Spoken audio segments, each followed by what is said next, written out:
All right. All right. Hello, folks. Good morning, good evening, good afternoon, good day, wherever you are. I know it ranges. My brother lives over in Japanese, right? Or Japanese. Wow. I'm sorry. I haven't woken up yet. My brother is living in Japan right now. So I always joke that he's in the future, since he's like a whole day ahead. FaceTimed us last night for Thanksgiving, and it was like first thing in the morning for him. He had just woken up. It's like, oh hey, I forgot you're in the future. Free preset for Black Friday? Not free. I'm sorry, I can't do it. I am probably gonna drop a discount soon. Not today, but very soon for the end of the year, since we made it past 2020. Still can't my Fuji files to not have worm effects. Glad I don't have any here. Yeah. You can definitely check out, watch how I edit everything in the stream, because usually I don't deal with worms at all. Yeah, 12 hours, it's literally like a whole day. It's pretty crazy. But yeah, for all y'all who celebrate, I hope y'all had a great Thanksgiving. Hope you haven't been running around too crazy for Black Friday, just trying to get deals. Yeah, food coma was real. Yeah, I'm not coherent. I stayed up too late on top of eating too much. So yeah. The video and audio is not synchronized. That's usually the case. I haven't taken the time to fix it yet. I don't feel like dealing with it, but my video and audio is normally off. It's like barely off, but it is off, and it's enough to annoy me. Oh, but the good news is I did figure out what was wrong with my stream. If y'all have been watching the last couple of streams, and I was having internet issues where I couldn't go on websites, but yet the stream was still working. So I'm such an idiot, y'all. So I have a Synology NAS. I actually have two different NASs. I have both a QNAP and a Synology. And my Synology one is basically my archive. And I set it up to upload to the cloud to Backblaze. And I just had it turned on all the time. So I only have like 20 megabits up or something. So you have the Synology NAS over here eating up all the upload speed because it's consistently trying to back up. And I mean, that thing has like 14 terabytes of space on it. So it has like a good 12 terabytes already on it. So it's consistently trying to do that. And I'm trying to stream. So I had no bandwidth at all. Because what I would do is set my Google Wi-Fi to make my computer have like the main bandwidth, like it gets the priority. And it just shut off everything else. So now I have my Synology only uploading to the cloud on like Saturday and Sunday, which I normally don't stream then at all. And on Sundays, I don't even work anyway. So I get it. I understand now. We can listen to the music and I can be on the internet and go on websites. I did it. So basically, I was the reason why the internet is messed up. That was my own fault. Let's see, we got London. We got India in the house, Philippines. My brother is in the army in Japan. So I used the same future jokes, yeah. We got Indonesia in the house. Hello, everyone. Let's go ahead and start. Let's go ahead and get into some of this editing.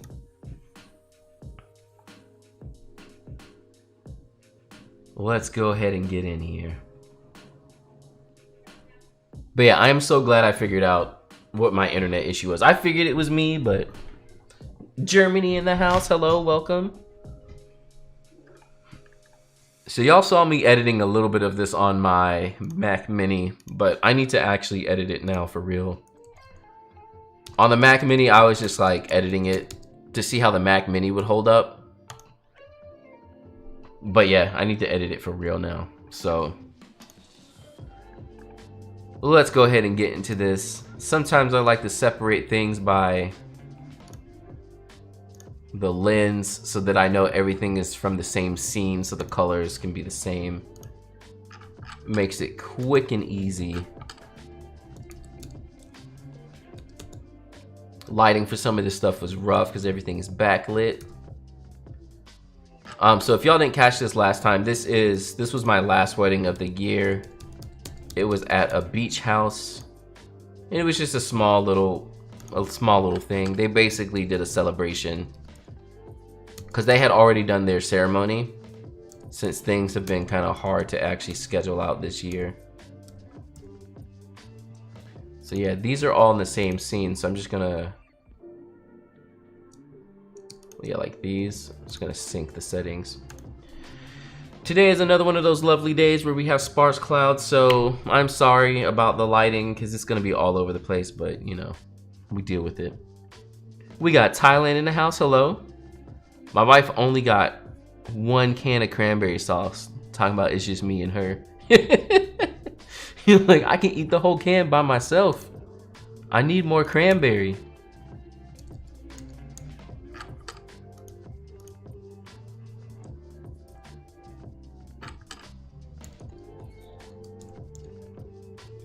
Good morning, hello. Welcome.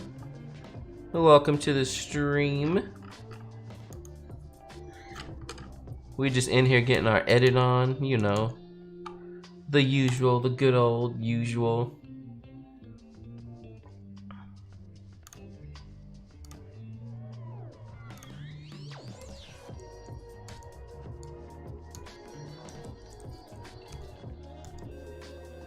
Thank you for that sub.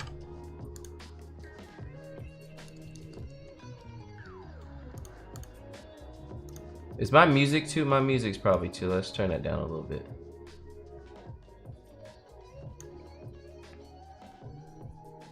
Good night from Indonesia. I hope y'all had a wonderful day, everyone on the other side of the world. Everyone who's already had a full day.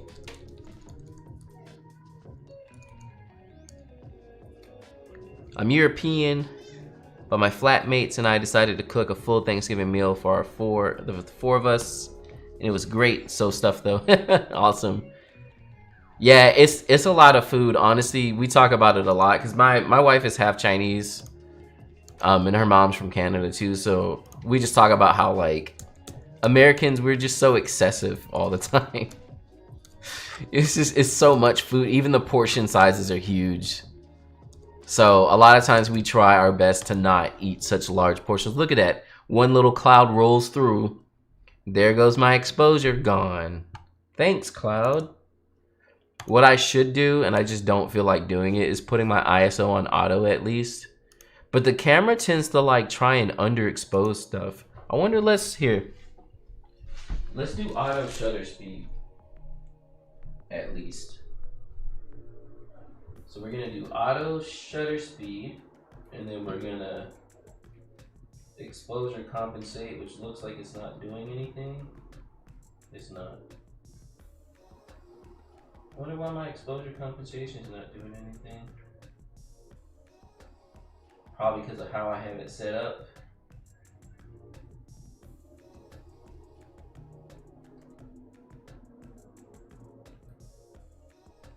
Okay. We'll just do that. Auto shutter speed and let it do its thing. We'll at least get this like halfway decent exposure. Good evening from Roma. Good old Rome. Hey John, do you know a wedding photographer named Photos by Reem? No, I do not. I missed the Mac Mini video. What are your thoughts in a nutshell? So overall, in a nutshell, I was surprised at how well that little Mac Mini, and I got the one with only 8 gigabytes, can keep up with this main machine that I have here. It was kind of surprising. It's not faster, but again, my computer here is like an i9 9900K, so that's like a 6-core, and it has 128 gigs of RAM, and the Mac Mini was matching pace with it basically. It was like only a little bit slower. So the new M1 Macs are ridiculous. Like really, they're crazy. Bro, this is... I can't. I just want a nice exposure. Oh my... I should turn on some of my lights. I don't even know what I'm doing today, y'all. I'm just like not awake. I'm not awake at all. My one light's not even plugged in. What am I doing? I don't even know who I am.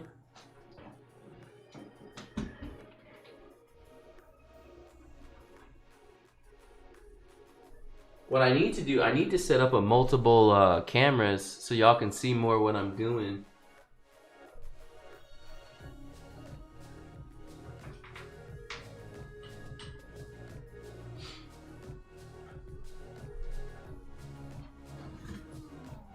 So here's my softbox situation. So if y'all know the Magmod stuff, they make the Mag box. So I use this for my softbox for video lighting. Patreon mentioned briefly on your last video. I mentioned Patreon. Yeah, my Patreon, like, it's there, but it's not really doing very well. And it's not motivating for me because when I do make content for Patreon, like, no one really watches it at all. Like, I'll have like 15 Patreons or patrons, and I'll put up a video and like one person will see it. And I'll be like, okay. Or like 3 people will watch it. Did you switch back to your previous Mac? Yeah, right now I'm on my main machine. Right now, I'm currently using Windows. But remember, my main machine is a custom built Mac with, or it's a custom built PC with Mac on it. So I can boot between Windows and Mac. So here's my lighting situation. I have the Mag box. So it's a soft box. It's like a 24-inch octagon soft box. And people will tell you that this is only for flashes and speed lights and like strobes. And that's why they made it, but you can use it with LED lights too. You just need the right adapter. And when I first got this, because I don't do a lot of off-camera flash anyway, but when I first got it, I kept asking people if you could use it with consistent lighting, and everyone kept telling me no. But that's not the case. All you need is the correct adapter. So it connects by magnets, which is nice. Not by Velcro like most of them do, which is annoying. So it makes it easier to put it on. Y'all can kind of see me here just like snapping it on. We got Lewis. Oh, sorry, Lewis. The bot got you. The bot was like, nah, bruh. Hey, man, I'm still trying to figure out refunding you. So if you can email me about that, we can figure out. I might just PayPal it back to you because me and Patreon aren't friends anymore. So yeah, here it is. It's the Mag box, and then basically this is all magnets on the back, so it just connects. So like, I'll come over here. I have an LED light set up, a good Godox SL60. So y'all can see I just turned it on. It's mad bright. And then we're gonna pop this Mag box on it to control the light. Boom. Turn it down because I don't need that much. We're just gonna use it to fill it in just a little bit. Just a little bit. Because again, today is one of those annoying cloudy days where clouds are gonna keep coming in and out. And it's either gonna be overexposed or not. And that's kind of what it is. And one MacBook Air or MacBook Pro. So first off, compared to Intel, they're good. They're just as good, if not better. Especially for the price. But if you are doing professional work, get the MacBook Pro because it's 8-core. Now the Air can be 8-core too though. See, the Air is like, that Air actually has me questioning getting a laptop too, because I don't really like laptops. I like using my iPad mainly, but that Air is pretty good. I ended up getting the Mac Mini. It's coming on Monday. Nice. Oh, these are the same. So see, I can sync these. So let's go ahead and sync the settings. And there we go. Let me switch back so y'all can actually see what I'm doing.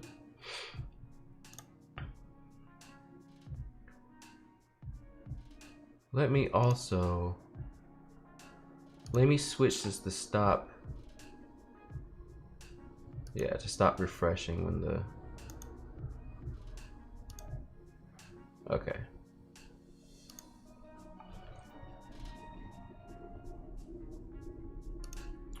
I'm getting myself the new iPad Air for Christmas, and I'm extremely excited to use Lightroom and Photoshop there. Looks like a fab device. Yeah, the new Air supposedly is faster than the Pros. Until the next Pros come out, like the new Airs are probably the way to go, honestly.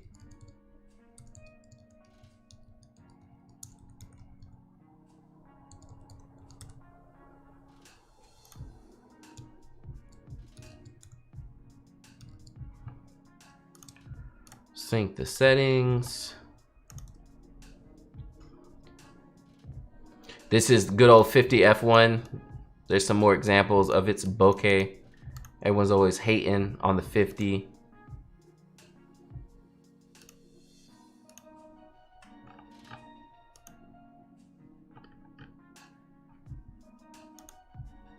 I always ruin my chat.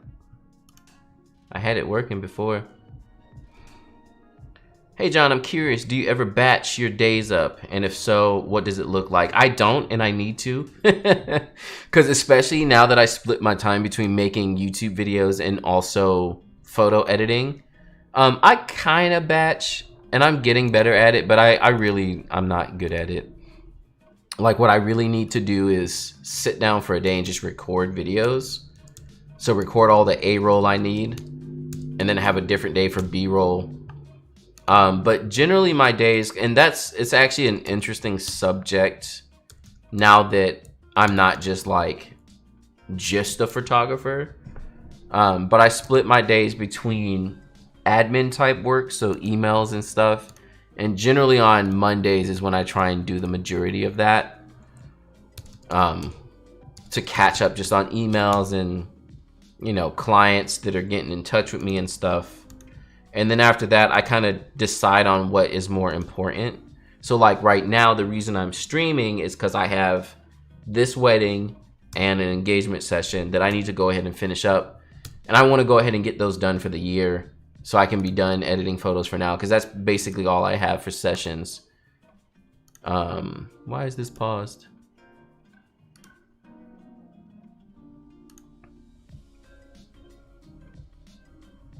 And yeah, that's pretty much how I batch my days. It's based on how much I need to do. I have a couple of albums I need to get out to couples as well. And that's actually going to be priority as well. So videos are going to be on the back burner. Look at there, the cloud's gone. Thanks. Thanks, great lighting.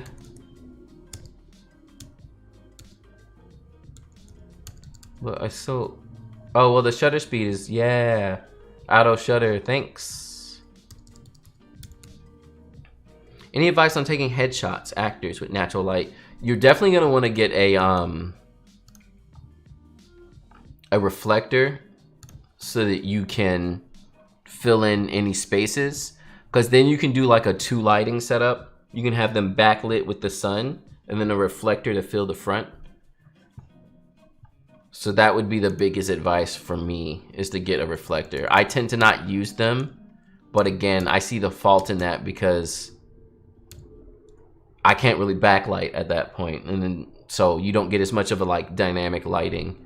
If you're indoors at all and using natural light, try to side light from a window. That's always nice. Do you underexpose and fix in post to get the detail out? Sometimes I do. This shot I was trying to get a silhouette, which is why it's so underexposed, but it didn't really totally work out the way I wanted it to. Like I can pull the shadows down, but so I wanted it kind of silhouetted halfway like that. Uh-oh. Epic Games Black Friday event. Save up to 75% on select games. I've gotten so many Black Friday emails, y'all.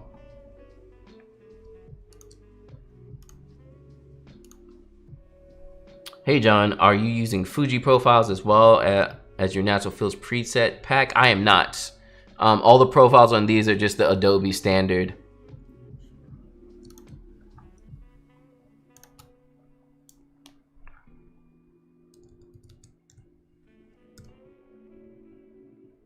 But yeah, the dynamic range is pretty good. I really wanted a silhouette, but I don't know.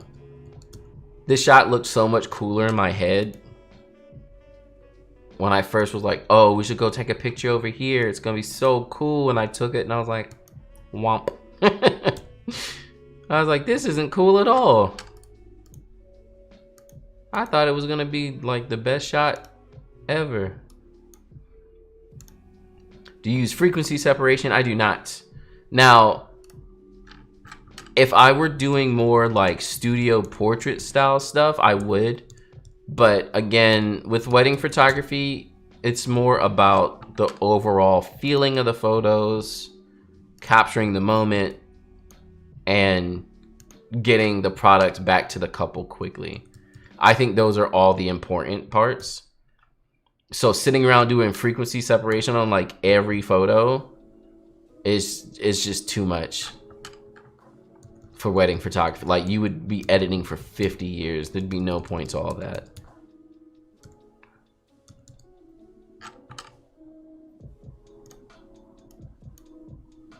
But yeah, again, if I was doing like single portraiture, then yeah, I would definitely. But see, I actually don't even know how to do frequency separation, so it's still something I kind of need to learn. The most I ever do is what you see me doing here, which is just a little bit of healing, and that's only if stuff stands out a little bit too much.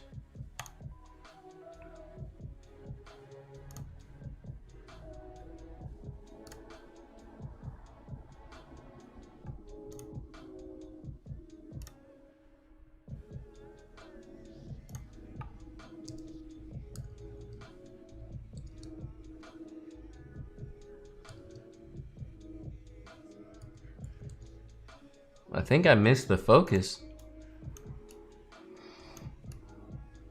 This 50 f1 is so shallow. Sometimes it's hard to tell if you even caught the focus correctly.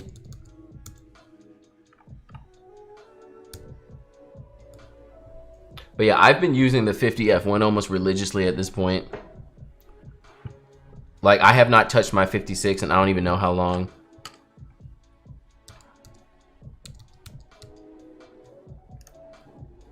So let's go ahead and shadow save on them.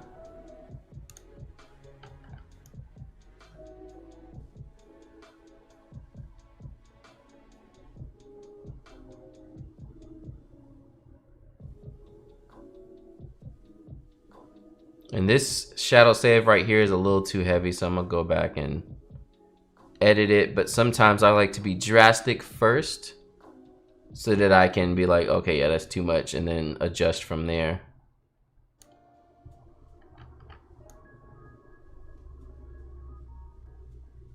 Y'all, I am so happy that I figured out my internet issues, like,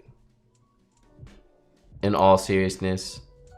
I can't believe I made such a dumb mistake as having my NAS, like, uploading all the time. Like, that was just, it was a fail on my end. YouTube is saying they're having an error, but we're good to go.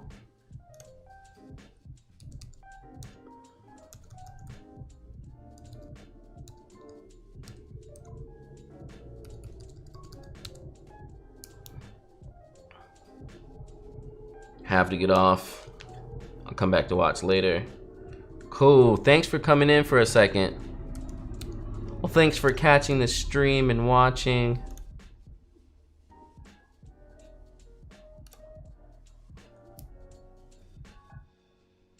Are you having a sale on the preset for Black Friday? Not for Black Friday, but I will be having a sale just for the end of the year. I think I'm just gonna do like a great job, we survived 2020. Thank you for hanging out.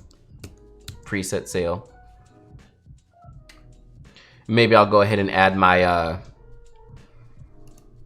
my other stuff too. What am I? Wow, my brain. From exposure, my sharpening settings and stuff. I might throw that in there too, I think.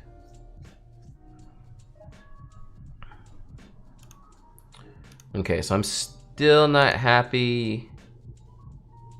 The shadow save on them is still too heavy.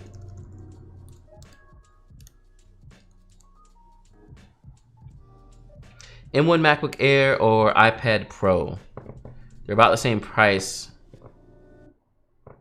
if you buy like a Magic Keyboard separately and an Apple Pencil. The iPad Pro is kind of more expensive. That's crazy, actually. I didn't even realize that. Is that the case?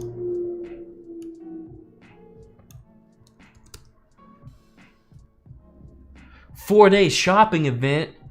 Ah! Do they actually have sales? I thought Apple didn't really do sales. Oh. Apple's like, actually, we don't do sales.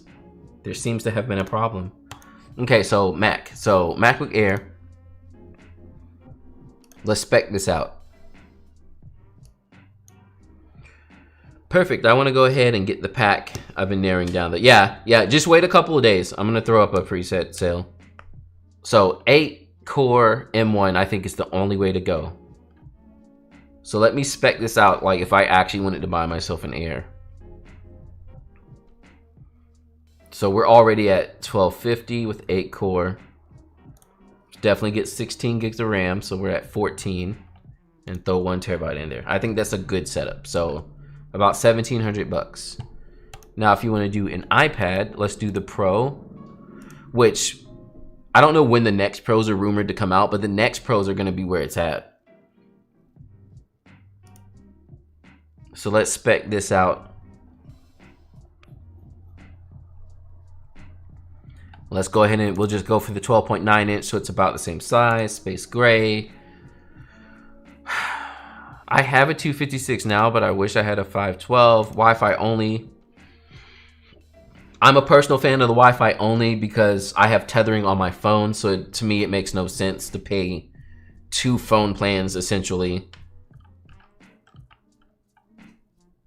Okay, so this is $12.99, and then add the Magic Keyboard, which is what, like 500 bucks? How much is the Magic Keyboard? No engraving. Add the Apple Care. Add it. Add to the bag. Give me the accessories. I want to accessorize. There it is, Magic Keyboard. $349. Okay, so thank you for that sub. So 12.9 iPad Pro, Wi-Fi only, with the Magic Keyboard is closer to 1,800, whereas the Air spec'd out is only 17. So it's like $100 difference. That's a hard choice. If it was the only computer you're getting and you're gonna do video editing, I would personally say get the MacBook Air. Photo editing on an iPad Pro is awesome, but again, you're just not getting all the features. You're not. Like, that's just the truth. Speaking of the iPad Pro, I think I have my setup finally able to do iPad streaming the right way. Yeah, the only way that the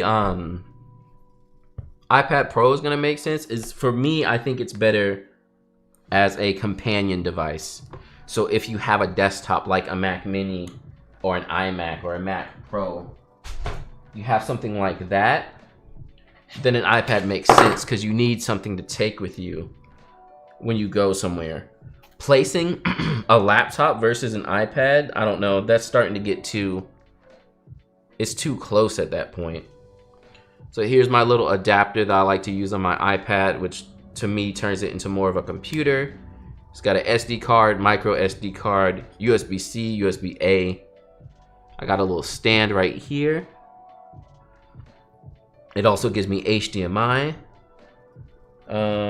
Is this thing even plugged in? I don't think it is. What's this? Is this you? It is. Plug it in.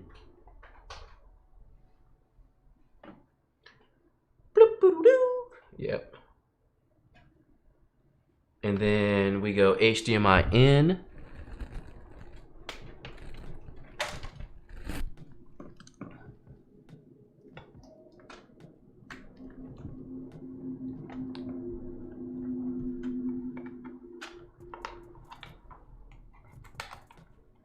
And last but not least, I could use some power.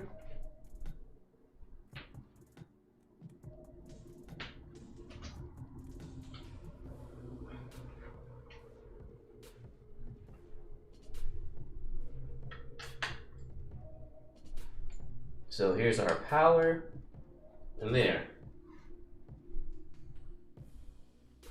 Now we got a working iPad.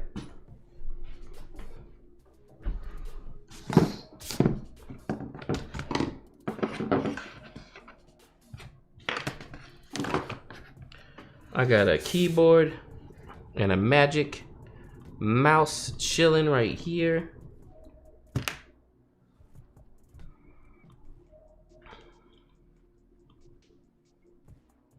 Fast external hard drive recommendations. I don't know any offhand. I can't think of any offhand.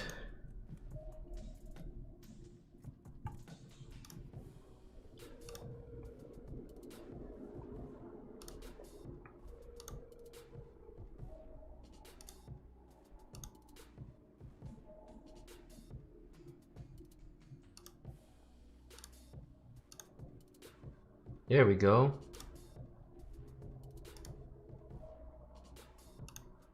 I did get it to work. This is my iPad right here.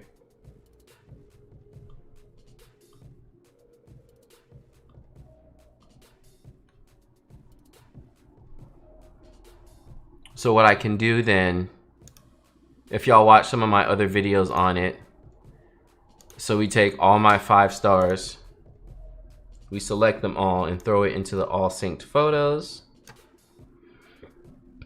I thought I enabled sync.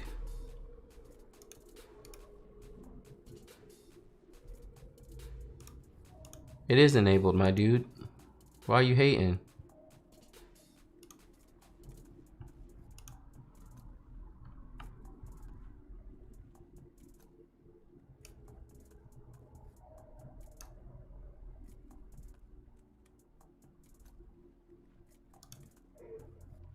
Now it's confused. Sorry, Lightroom, I didn't mean to confuse you.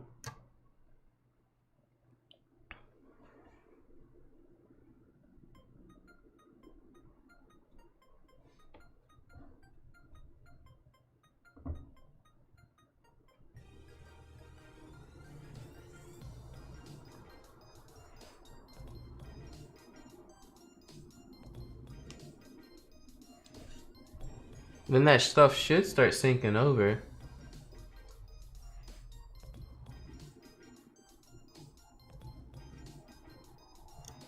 For now, we'll go back to Lightroom normal and see if that stuff decides to sync over.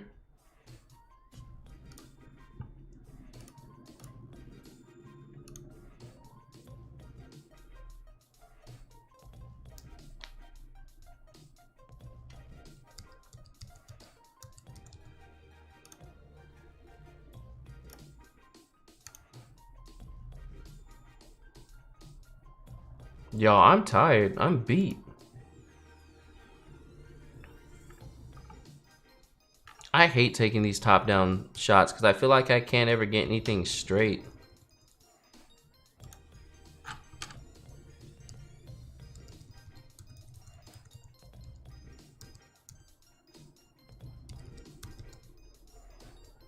And it's like the worst.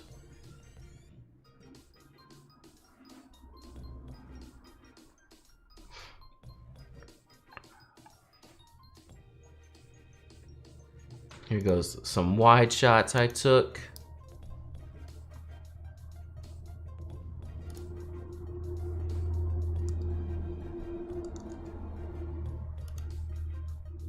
Lightroom, bro.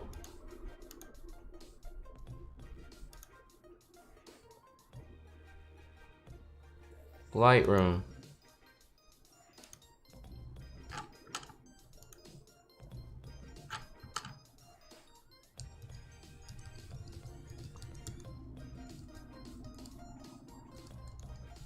Yeah, this beach house, y'all. Such a good beach house. So good.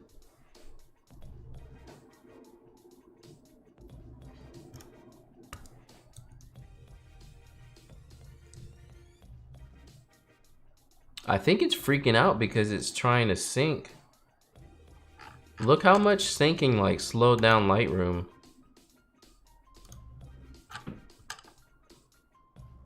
Like I can't even apply my presets anymore. Hold on, let's pause the syncing for now.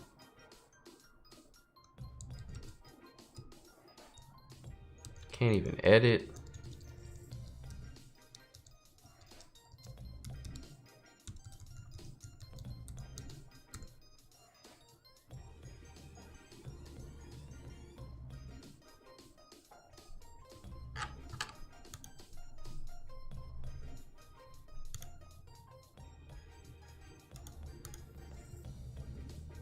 Bro,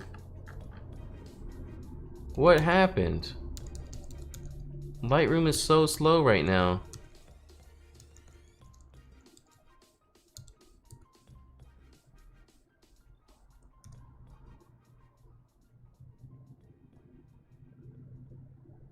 Oh, that's like the same shot. So I can sync these as well. Actually, probably these 4.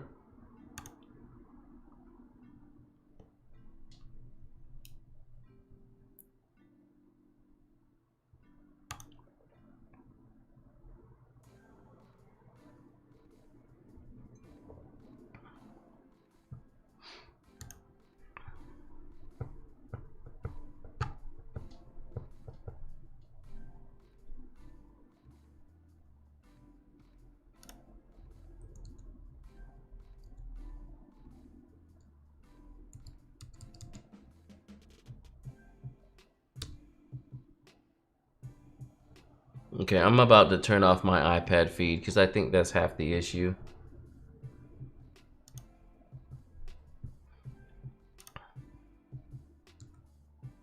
Yep, that was exactly it.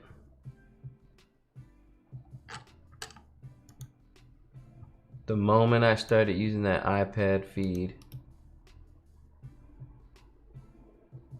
the whole thing slowed down. Do you mind sharing how you organize your files and how do you keep track of your favorite photos from a session? Yeah, definitely. That's actually a cool little thing to talk about. So let's let me see. So I do have a very particular process that I follow to make sure that I don't lose stuff at least. So the first place where that starts is when I import.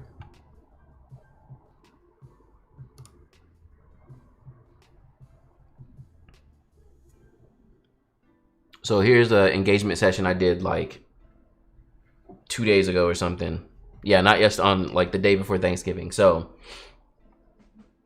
you'll see I have a drive that I import on. So I have this photos drive. And I break the drive down into sections by year. So you'll see here I have 2020. And then inside of 2020, I break down everything by type of session. So I have bridals, engagement, family, portraits, styled shoots, so on and so forth. And then I import into each type of photo session by the couple themselves. So whose session this is, because I'm going to remember everything by the couple. So like if I want their engagement session, I can go in here, I can see there. If I want to do their wedding, it's the same thing. I go under 2020 wedding. So this is the raw photos. That's in my photo drive. When I import this stuff, I also make a second backup to a backup drive. So you'll see the same thing, 2020, split up by type of session, split up by couple. So that's my import. When I import, it goes to 2 places. On the main drive that I work from and a backup drive. Because again, these are paid sessions, they're weddings, I don't want to lose it. Now, after I'm done editing and I start exporting, it's the same process, but on a different drive, and it's mainly JPEGs, not RAWs. So for the exporting, I have a different drive. So here's my Flex drive here, and I have all my photo exports. And so since they're JPEGs, I'll keep these for longer. So that's why you see I have the years all the way back to like 2016. But same thing. So by year, 2020, by type of session, so weddings, and then by couple. And then once I get into by couple, I do separate each section of the day. But that's different. The main part is everything is sectioned off by year, session type, couple. Backups are like that as well. And then after a while, like when I'm done with a year, then I'll take all the stuff off the backup drive and archive it so I can save space in other places. So yeah, I hope that all made sense. I hope it was helpful. That's how I basically organize my files. Now, as far as favorite photos, that one's kind of a toss-up, and I don't think I have the best process for that. But what I'll do is when I make blog posts on my website,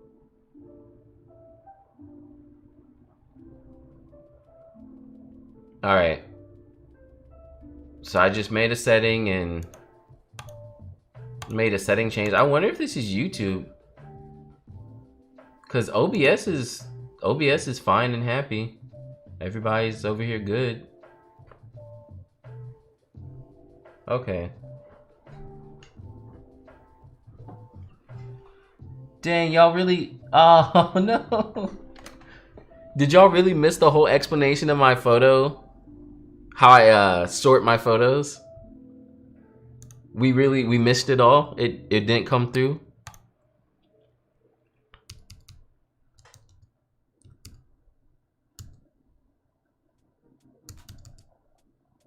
The audio is fine. Okay, cool. That's weird. Oh no, Jacqueline, I'm sorry. I just gave such a long explanation too. No. Here, I'll come back to the question in a second.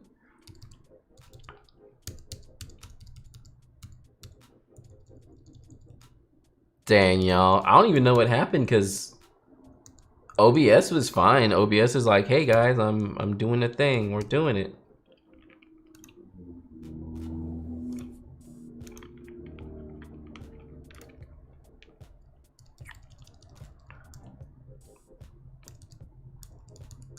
Got this nice infinity pool. You could hear but not see. Oh, that's cool at least. Okay. If you heard it at least, that's good. But the screen warping, so basically we know the year. Yep, year, session, couple name. Back up to another. Oh, okay, perfect. Okay, you heard it. I was about to be mad if y'all didn't catch any of that at all.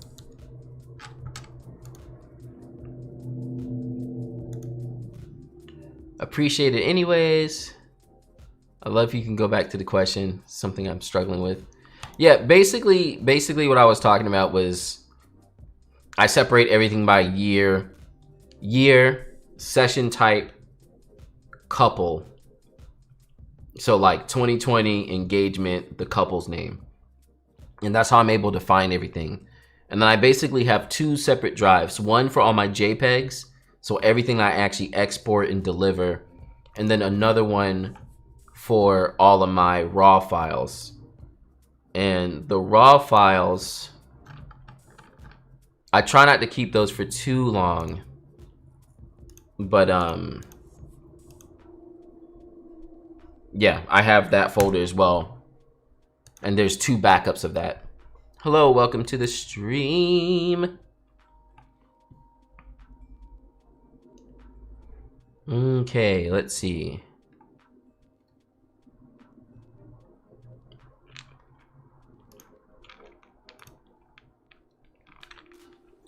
South Africa in the house.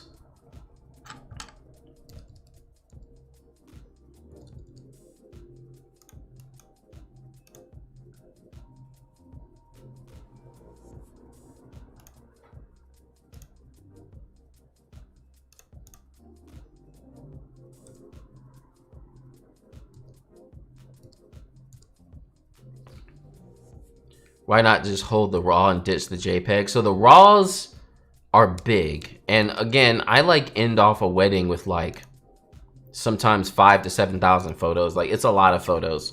The RAWs, you don't really need to keep for that long. If anything, as a wedding photographer, keep it long enough for people to maybe need an adjustment or something. So like if someone comes back to you and they're like, hey, do you have extra photos of my grandma or something? But after a while, especially per my contract, you know, like I only tell the couple I'm really going to save their photos for 3 years. So pretty much I keep the JPEGs usually for longer. I have a hard time deleting stuff, but the JPEGs are small and you can make them smaller with stuff like JPEG Mini. Whereas like the RAW files are huge. And also it's like a bunch of photos that like I would never use or do anything with. So for me, it's like, oh, you know, like I'll delete the RAWs after a while and just keep the JPEGs. So that then if for some reason a couple comes back and they're like, hey, we like lost our photos, at least I know I have all the photos that I gave them and I can try and help them out and, you know, give them some more photos. Whereas like the RAWs, that's like a special case type of thing. I don't keep those. So per contract, I keep the photos for 3 years. First year, it's online. Second year, it's archived. And the third year, at that point, I can delete stuff.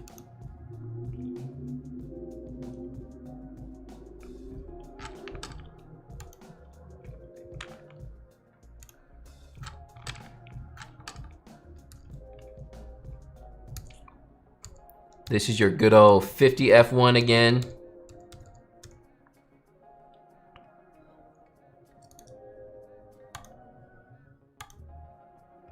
What's good? I'm editing now. Just got done organizing my catalog too. Nice.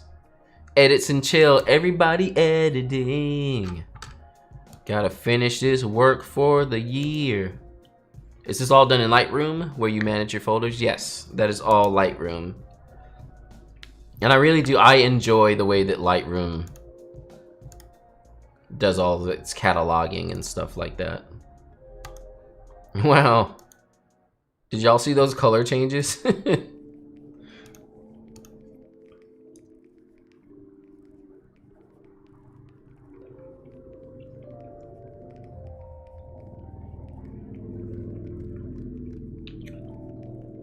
Which one? The Fuji 35 f2 or the 16-2.8?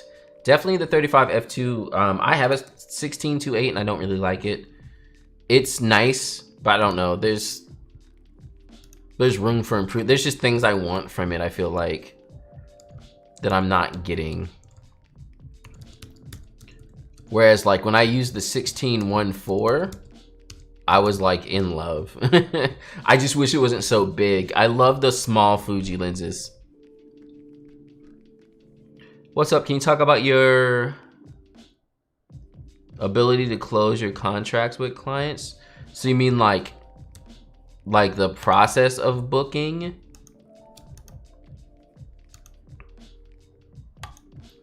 So when you get the GFX 100, would you dabble in more fine art photography? Maybe. I would love to get into some more kind of like commercial stuff.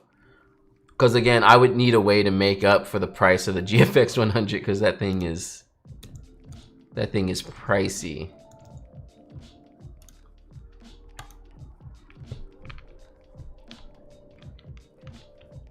As far as booking clients, there's a lot that goes into booking clients.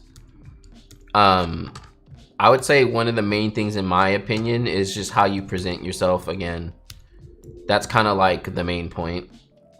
If you're not presenting, oh, classic chrome, what? That's why it looks so different. What happened? Did I click on the wrong thing?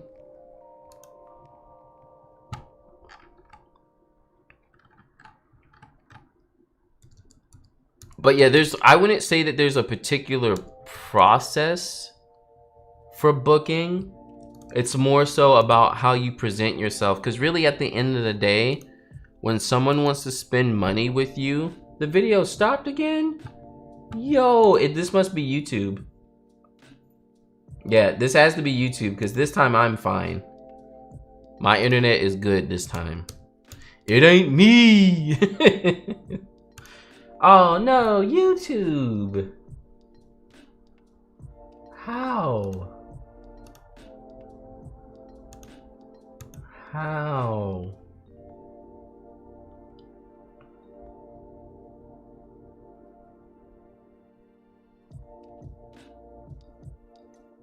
Okay, no, I'm still seeing the video on my end.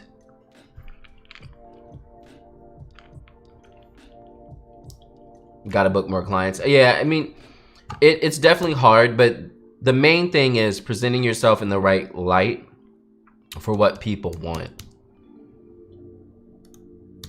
And, you know, try not to be too, like, hung up on having to book people because you'll look desperate and thirsty at that point. You really just want to be reassuring to people so that they'll want to book you and give them everything that they want, because that's really what it comes down to at the end of the day. It's about clients' needs and wants. So like a lot of times people concern themselves too much with the things that don't matter as much, like how your website looks and how you present yourself on your website, your marketing and all that. All that stuff matters. Wow, Lightroom, okay. And that's the stuff that's gonna make you book more. And then obviously getting like good reviews and all that kind of stuff. That also helps.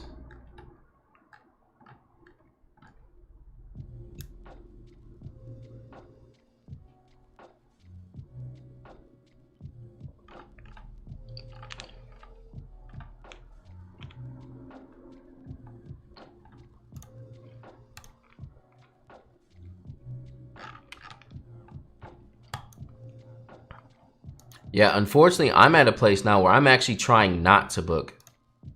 I keep getting people wanting to book, and because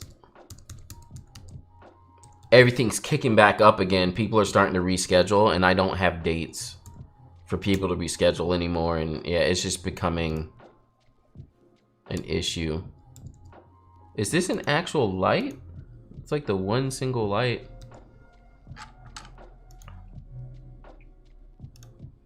But yeah, booking is kind of a process. It takes a while to really get it good. But just don't stress yourself too much is the big thing I would say. So MacBook Air equal more computing power and iPad Pro touchscreen capabilities. Considering upgrading per 4 to 5 years basis. Yeah, I think the Air is definitely a little bit better overall than an iPad, but it's hard to say because they're definitely neck and neck with each other.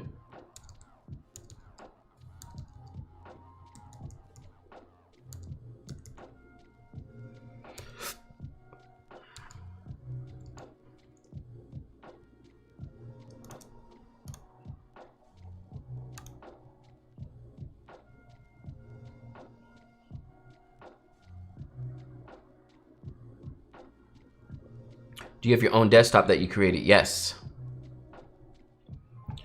Yes, I built my desktop myself. Custom build. And it's a Hackintosh, so it does both PC and Mac. Windows and Mac OS. It's black and white, this one.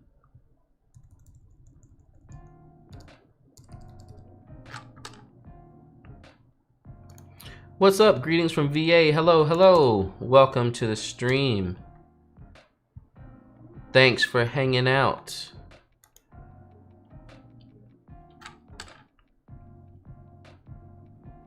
What I really need to figure out is giving y'all like a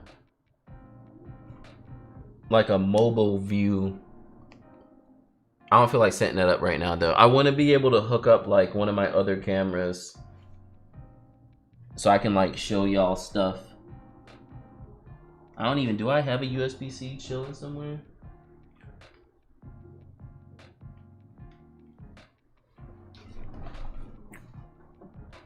How much was the build? It's hard to say now because I've been like changing parts so much.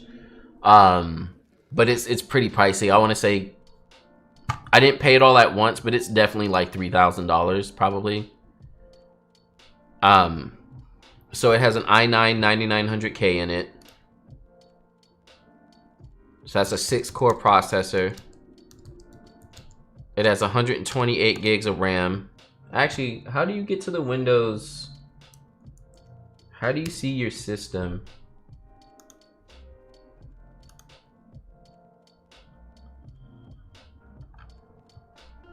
Oh, this has all my numbers in there.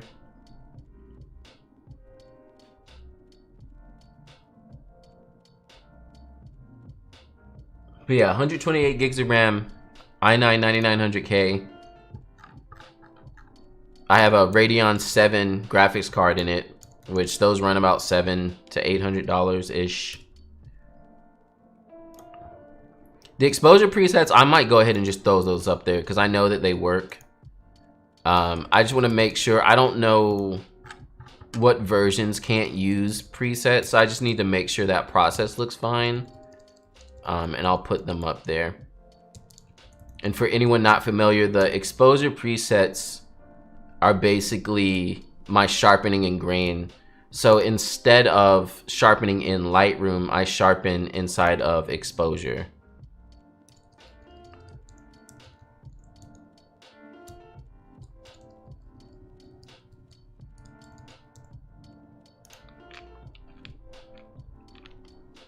But yeah, this machine kicks. It's got some oomph to it.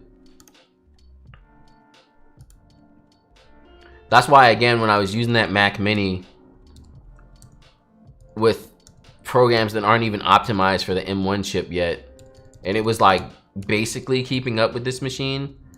It wasn't faster, but it definitely kept up with it. I was like, okay, Apple, I see you.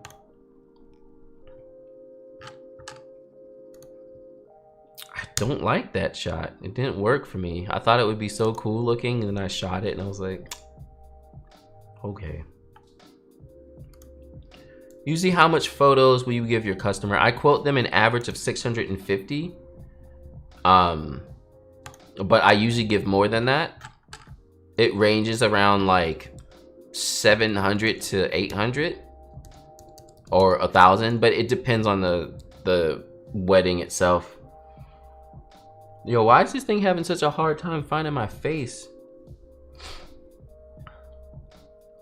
So basically, this year, with weddings and sessions being how they are, a lot of times they're not getting as many photos. Like even this is only 165 photos, and this was just a short little 4-hour kind of celebration. It wasn't even really a wedding because they had already gotten married. When you export to exposure, is that the JPEG file you sharpen? Yes, I'm sharpening the JPEG. So I sharpen at the JPEG stage, not the RAW. So you can see here, let's see an example actually. So like, let's take these 3 photos, right? So I'll export them. For now, I'm just gonna throw them to this other folder. And so I do JPEG 100% quality.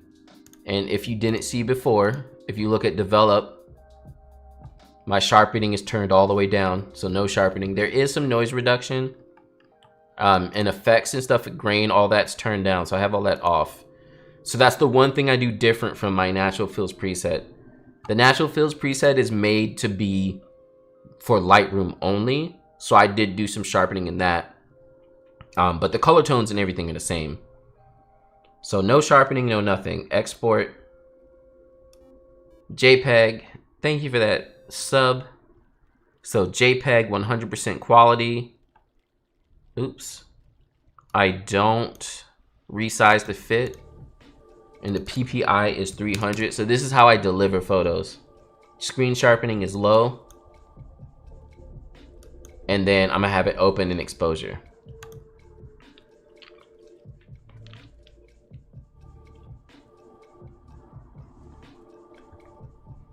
So basically that's gonna take the JPEG and it's gonna plop it into exposure.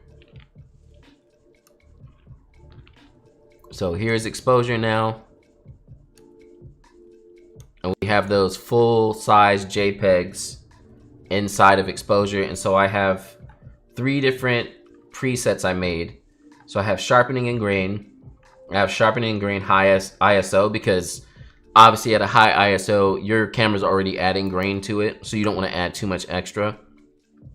And then I have my black and white sharpening, which I like my black and white super grainy. So I apply that and it sharpens at the JPEG stage. And it's a pretty heavy sharpen. You can kind of see it. So here's before, here's after, before. You can see it in her dress.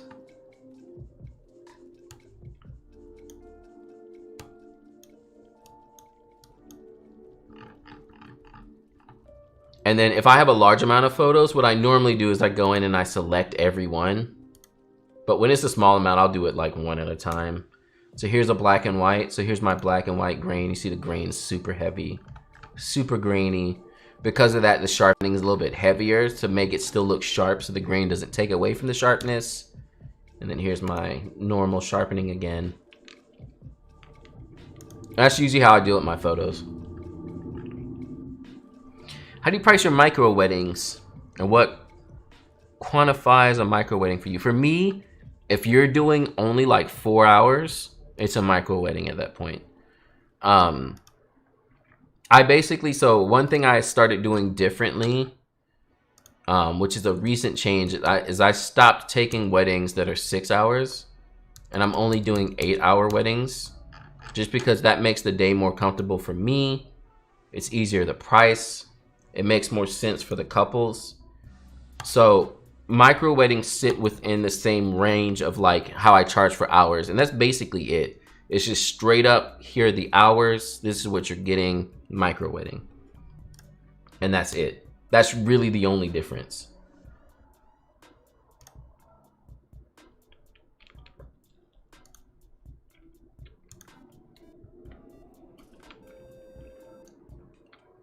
Thank you for that sub.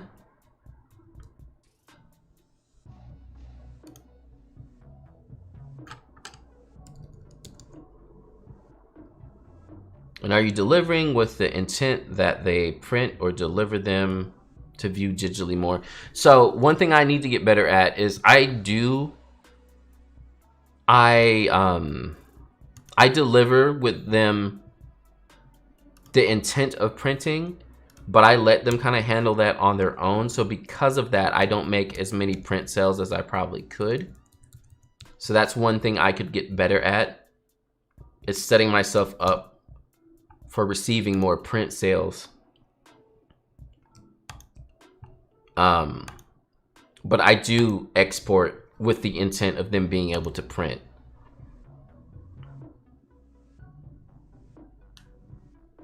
Do you export in exposure again, and do you have Lightroom export without the sharpening also?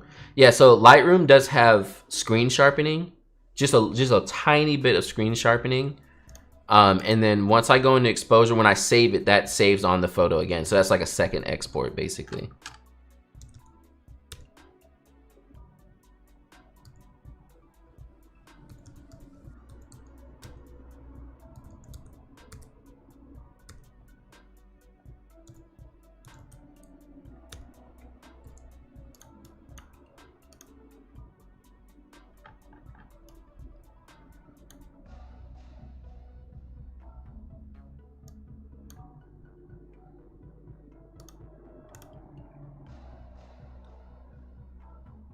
What export settings do you use? I was just showing it. Did you miss it?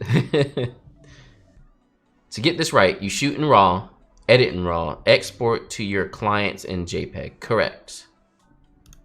JPEG is good enough for what they need. They don't need RAWs.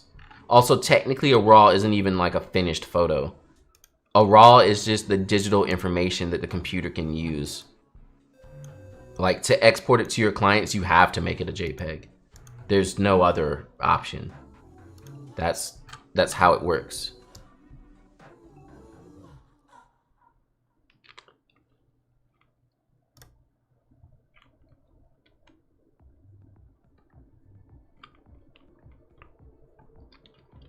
How do you shoot that portraits at sunset? So these were flash photography.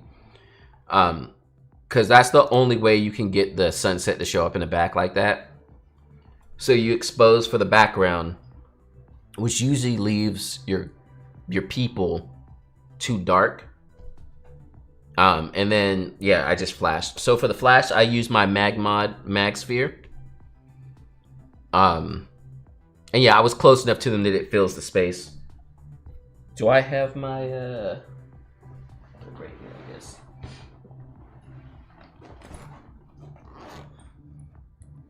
So yeah, the setup for the flash is basically just a single speed light like this.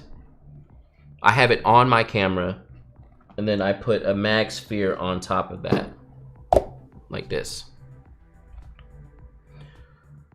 And so basically what's happening is the flash comes out. Sorry. So the flash comes out and then it bounces on this. So it comes out everywhere. Rather than when it's just like this, where the flash is only going in one direction. So I usually have it on my camera pointing up. Uh-oh. What's wrong with my hot shoe? Oh yeah, this is the flash that this has issues. But yeah, so like this. So just straight up like that, because then the flash comes and it bounces everywhere. And when you're close enough to people, it'll fill in the area. Yeah, what's wrong with my flash? Oh no. Oh no.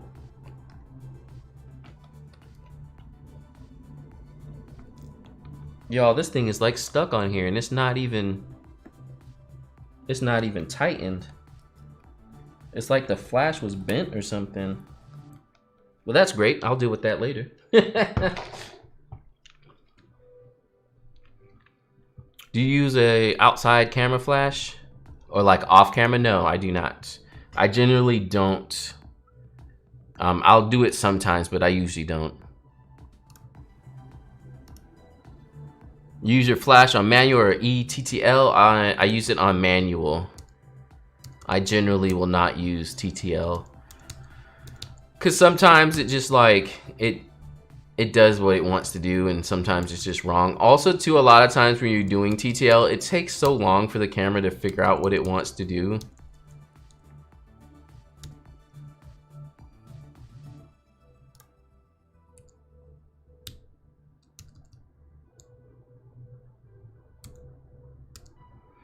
How long do you keep your originals and how many copies do you keep?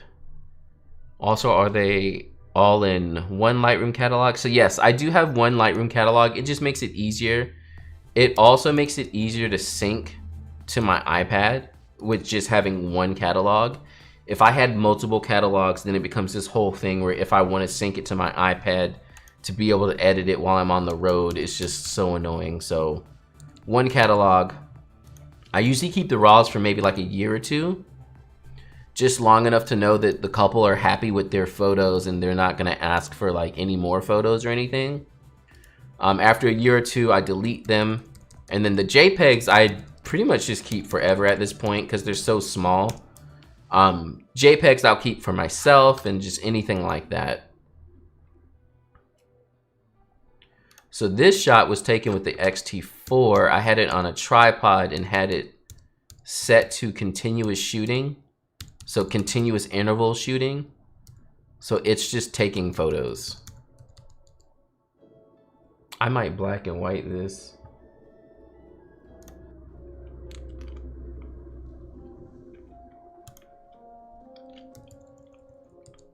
So you'll see the shutters real slow, like, yeah, one fifth of a second. And that's because it's on a tripod and it's not gonna move. And these were just supposed to be like some extra shots. They were watching the ceremony. I took a video of the ceremony for them. So these are just kind of additional shots.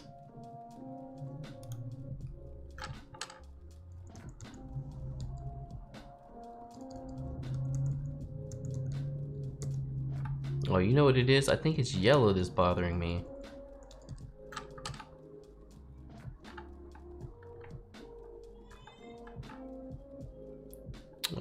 Where's my rotate?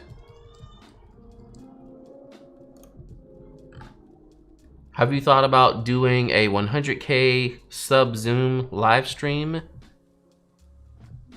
Zoom?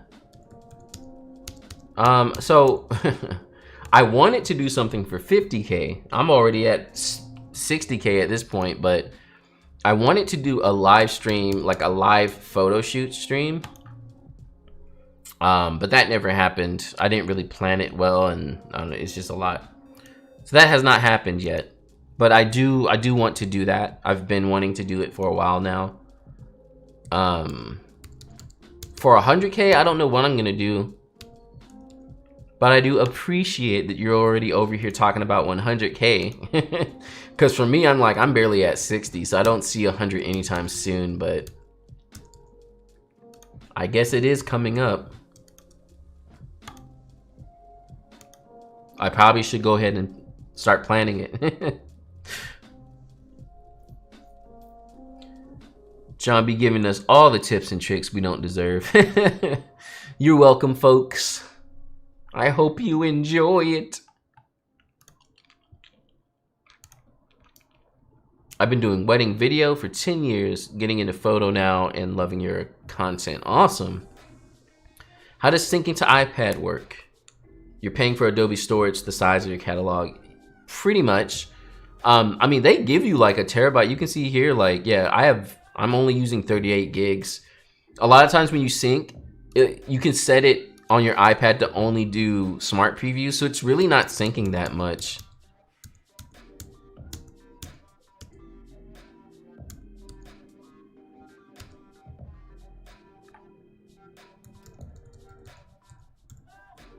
You'll get there, keep going, thank you. Yeah, I'm gonna keep trucking along, doing my thing. We'll see how it turns out. Trying to figure out where I can put my my little YouTube plaque. So yeah, this is when they were watching their ceremony. So I'm just trying to get like reactions and stuff as they watched. My ISO, I was shooting mainly natural light. I also have the flash on too, but my ISO is pretty high at this point. Rocking this high ISO.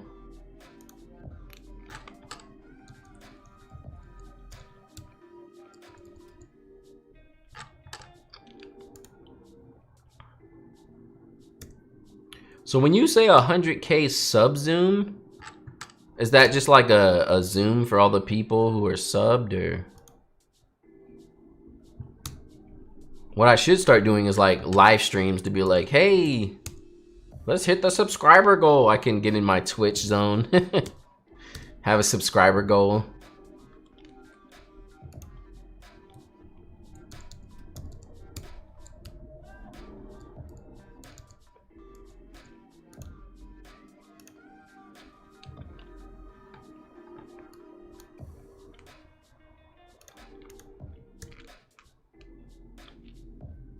Did I do this one already?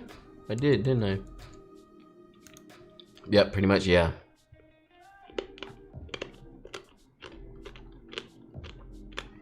I wonder if I would get more subs quicker if I did streams that were very much like, you know, like just about trying to get more subs. We got Mozambique in the house. Hello. I'm looking forward to starting doing weddings, photography For your work truly inspires me and motivate. Thank you so much. I'm glad I could be a help. I love to see people out here doing their thing, having a good time and making that money. That's what we all want.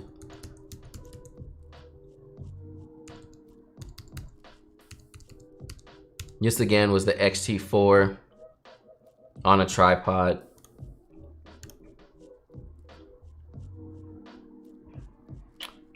This is the same as the rest of this. So I'll just sync those settings.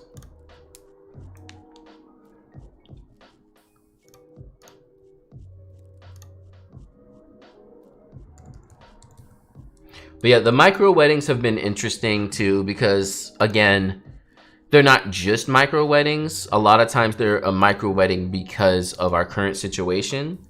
So I really try to approach everything with more of a heart rather than just being like, hey, pay me. Because a lot of times these people who are having micro weddings didn't want to. So yeah, it's been an interesting year to say the least.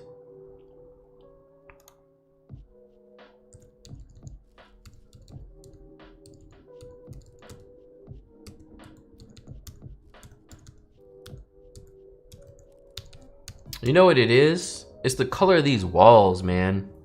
They had like a weird color to them.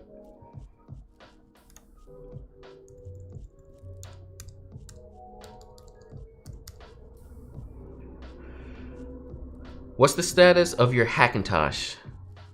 That was how I first heard of you. Mine is doing well, but we'll get the M116. Yeah, so I'm on my hack right now. This is the Windows side of the Hackintosh. The hack side is working fine. I upgraded it to Big Sur recently. Like it's going well. I believe hacks will be usable up until Apple 100% gets on, you know, their own processors and also stop supporting Intel Macs. So we have a good maybe 5 years until all the Intel Macs start phasing out and get too old. So I'll still be able to Hackintosh for a while. But yeah, mine is going well. I've been upgrading it. I have a Radeon 7 in it now. Got it on Big Sur. So yeah, things are still working. Things are still going. I switched over to using Open Core, and it's like so stable. Open Core is so good. I think back now to using Clover, and I was like, why was I doing it like that? Open Core is so good.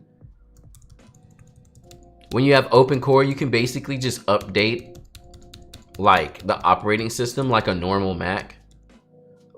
Like I literally went from Catalina to Open Core, and I didn't do anything special. I just ran the software update, and it was like, bloop, there it is. And I was like, wow, Open Core is so good. We got some more Germany in the house. Hello, welcome. Yeah, Open Core, is that the way? Yeah, Open Core it's the way. It is like the only way. Clover is janky, and the thing I love about Open Core too is like just all the online documentation and support that there is. Like I actually understand what I'm doing. With Clover, I was just kind of throwing stuff together and being like, I hope it works. I guess I followed the thing right and it would kind of work. But then if something went wrong, I'd have no idea what was happening. Whereas Open Core, I can get in there and mess around and tweak stuff, and I get what I'm doing. I'm not as scared of it. I was so scared using Clover. I was like, if I touch one thing the wrong way, this whole thing's gonna blow up.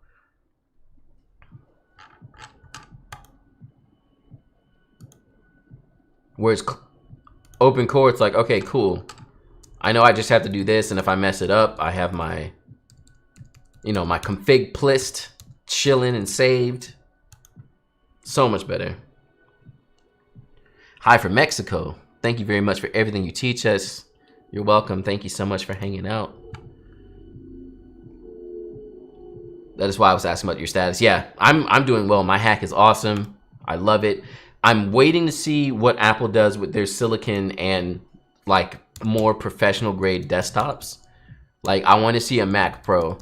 I am dying to see a Mac Pro. Because if they make a beastie Mac Pro, that's it. Like, my hack is done. I'm not going to do it anymore. And I'm okay with that. Because the way the M1 is performing, like,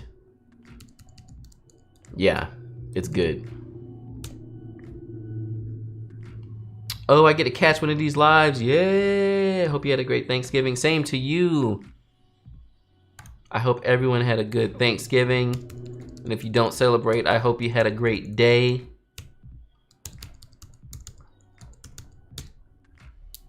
I love the GFX 100 BTS video. Shots seem so smooth to the way you interact with your clients. Awesome. You're always so chill. Yeah, I hope to keep on doing BTS videos like that more often. Again, this was like the worst time to get into this stuff. Like, technically, this is only my second year of YouTube. And you know, like, yeah, the world would have to come to an end when I'm finally like finding my groove in YouTube, you know? So like, there's all these like shoots I want to do and stuff, but it's like, yeah, not that many people getting out the house anymore, and there's nowhere to go. You know, like, beforehand, I would have all these weddings so I could just go through and make like a BTS video for nearly every wedding I was doing. But now it's like, I barely have weddings, and sometimes they're so small, I just don't feel like doing a BTS at the wedding. How do you denoise if an image needs it? So denoising, I usually use the denoise tool. I had some photos earlier. This tilt on this photo is like hurt. So here's a little fun factoid. I hate Dutch tilt.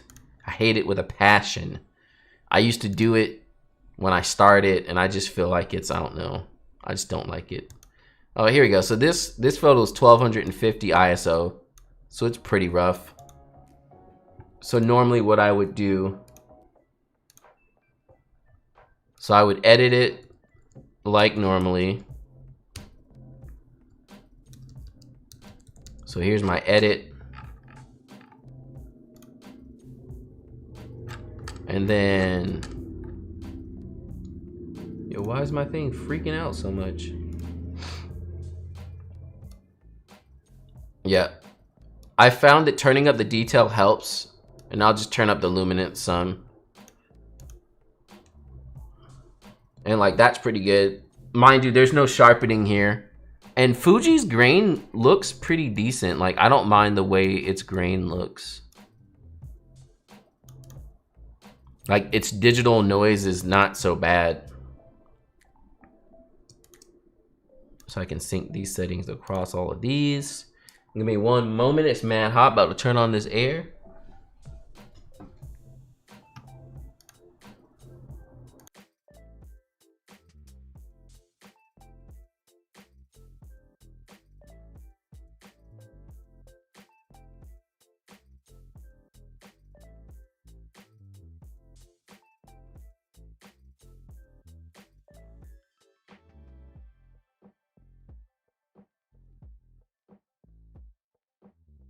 All right.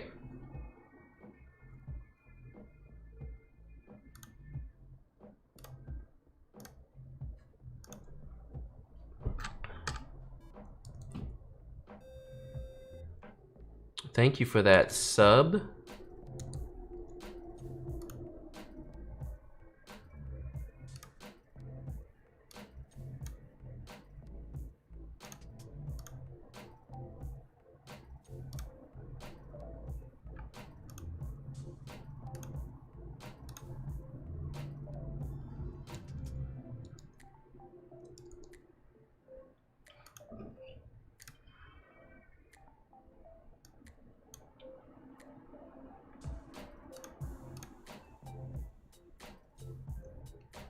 All right, we're almost at the end. Here's the saddest moment of my whole life, y'all. I missed this shot. It would have been a dope shot. Everyone was jumping in the pool. And I decided, which this is what happens sometimes with wedding photography. So I decided to handhold one camera and take a close shot with the 50. So I got this shot, that's cool. And then I also set up this really dope wide shot, but I put it on my camera that was on the tripod and put it to like, you know, like continuous shooting where it's just shooting by itself. And it didn't catch the photo. I did a timer, so I don't know, I must have counted it wrong. So I think that was my own fault.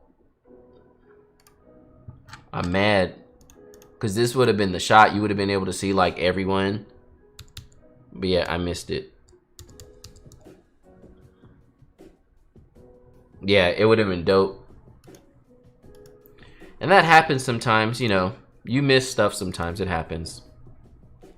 Who hosts my website? Squarespace. Good old Squarespace. I know y'all are probably annoyed with my sponsored videos, but again, I try not to sponsor with stuff that I don't use. Like, I'll always sponsor with something I actually believe in. I used to work at Squarespace as an employee. I was there for 5 years. So me sponsoring with them is like a no-brainer. I've been on Squarespace for like 7 years.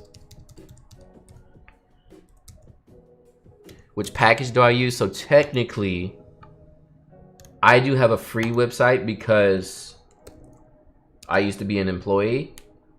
But as far as packages are concerned, let's see.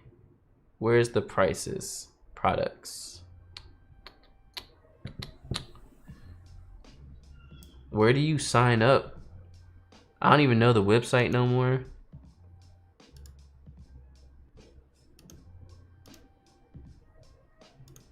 There's not a way just to see the price?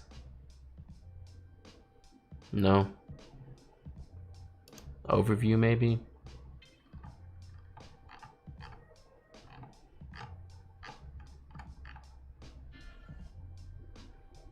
This is mad confusing.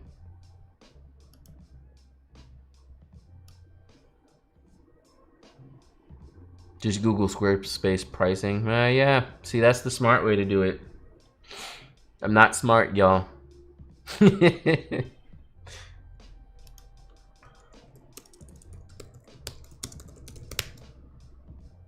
Squarespace pricing. Pricing, plans, and features. There we go. So yeah, my plan would be the same as the commerce plan because I'm able to sell stuff. Actually, I take that back. Mine is the same as like the advanced commerce. Because when you work for the company, they just give you like the main plan. But if I do want to add, they're starting to add add-ons, it seems like, at Squarespace. I do have to pay for all that stuff. But yeah, basically, depending on what you want to do, like if you don't need to sell anything, the business plan is more than enough. Like, business plan is perfect for anyone who's actually trying to run a business and needs a website for like their portfolio. And you can also, you can start out with the plan just below that as well.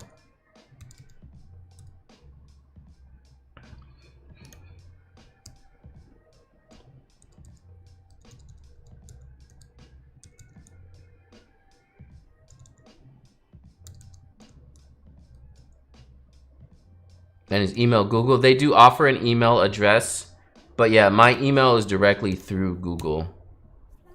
So I have a custom domain through Google. Did I edit everything just now? Is that everything? Wow, I did it. I edited the whole wedding.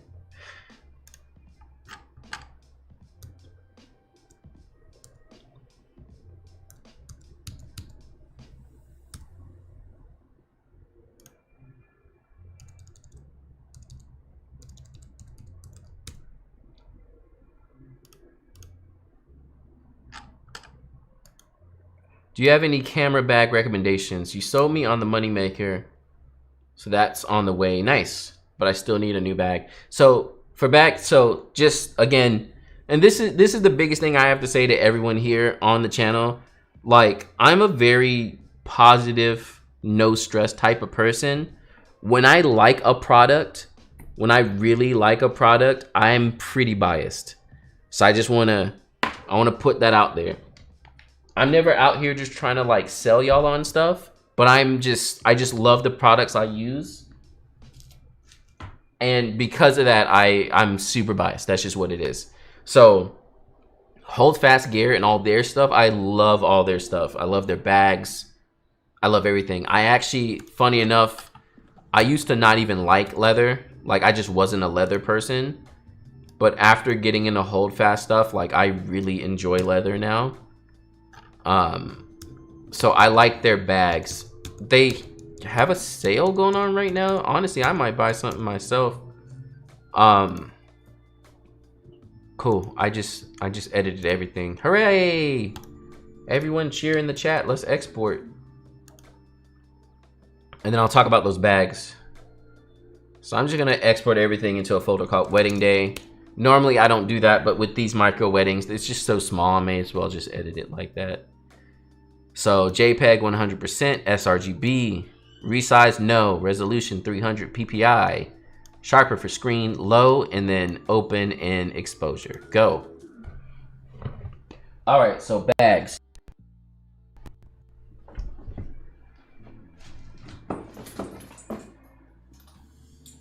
So first we have my absolute favorite. Well, I think my computer's struggling. It is. I'm not dropping frames, but it's struggling. So my first favorite bag is this one. This is the Sightseer. It's a little bag that can fit on my back. This is what I put all my gear in. So this bag for me is a must-have. You can see it connected to my Hold Fast. And when you connect it to your Hold Fast, you have to get additional... Yeah, it's really laggy. You have to get additional hooks.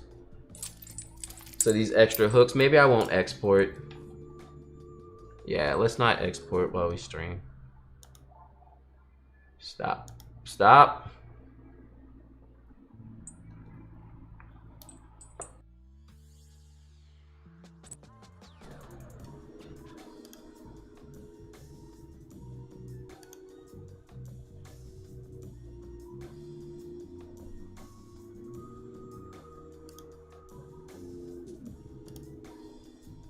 Oh no. Encoding overload. Come back. Come back. Stop.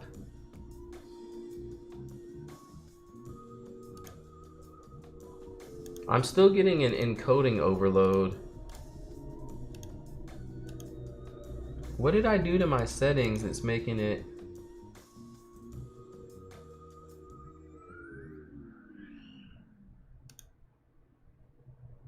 Do you offer mentorship? I'm actually working on that right now. I'm like, is it still frozen, y'all? Y'all said it's better? I'm not seeing it on my end. But yeah, I'm very particular about stuff like that, and I want to make sure that I'm giving you all the best. So I haven't totally figured out how I want to do mentorships yet, but I am thinking about it and working on it.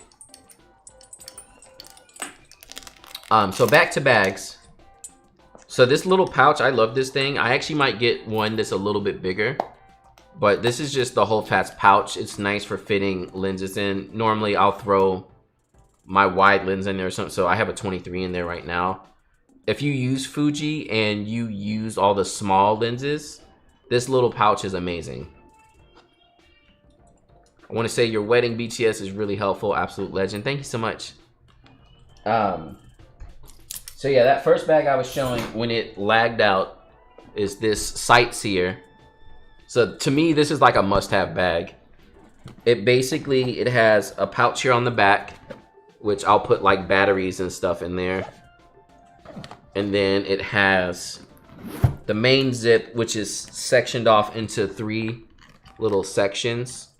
So I usually have both of my flashes in there. And then the modifiers for the flashes are in there as well. And then in the middle, I'll have a tele lens right there in the center. So I love the Sightseer. This is the old school Sightseer. It looks a little bit different now. I actually want to check out the newer ones and see if it's something I would still use.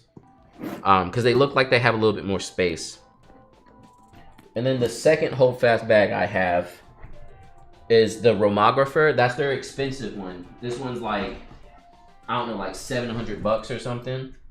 But it's good and it's worth it. So this is the Romographer. It's a nice big leather bag. And it has one of those like doctor tops. So it opens like that. It comes with this red filling, which is basically like your camera bag setting part. If y'all can see it. And you can kind of customize it. So you can take out parts and arrange it how you want to. So I use this bag for travel. So I'll take this on a plane with me with all my cameras in it so that I keep my cameras nice and close and personal with me. There's no rollers. It's just like the over the shoulder type of thing.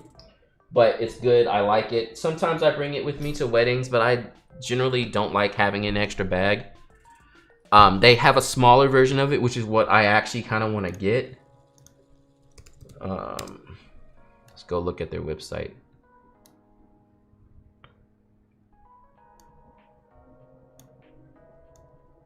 So shop. Oh, y'all can't see it. Great job.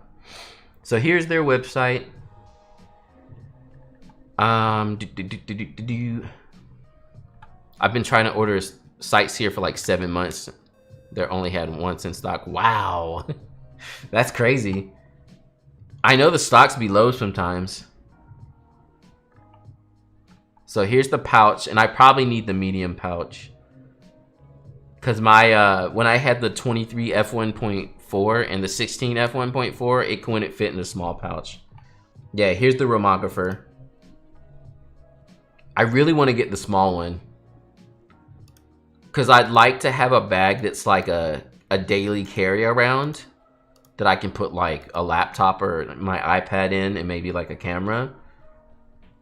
Cause that other one, that's big. It's not something you're gonna want to just take with you and be like, yeah, let me stroll down the street. I think the big one is like 700 bucks. And look, they upgraded it. There's a pouch on the outside now. Oh, that's nice actually. It looked like they fixed this thing too, where it actually closes it. Oh yeah, this new version looks nice. Yeah, they made a lot of changes to it. That's cool. I like this outside pouch thing.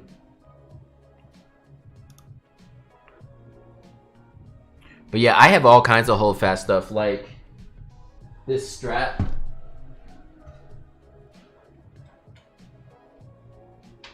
I got this strap here on my film camera. So this is holdfast as well. I wear their belts on my pants. Like I literally bought the holdfast belt. And it's just the belt. It's a normal leather belt.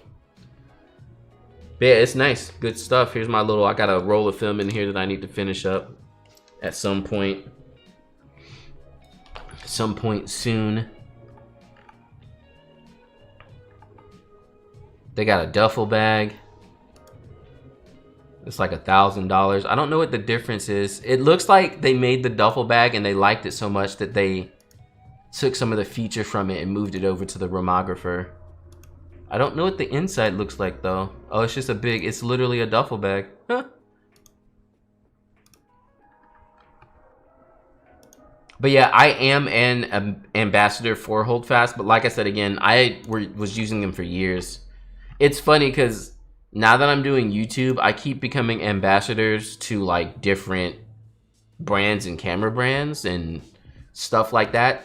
But it's all stuff that I had been using already. Like I have been spending my money so heavily on all these things that by the time I get to being an ambassador and they're like, oh, hey, you know, can we send you some stuff just to be like, welcome to being an ambassador? And I'm like, I bought everything, bro. There's nothing. There's nothing you can give me.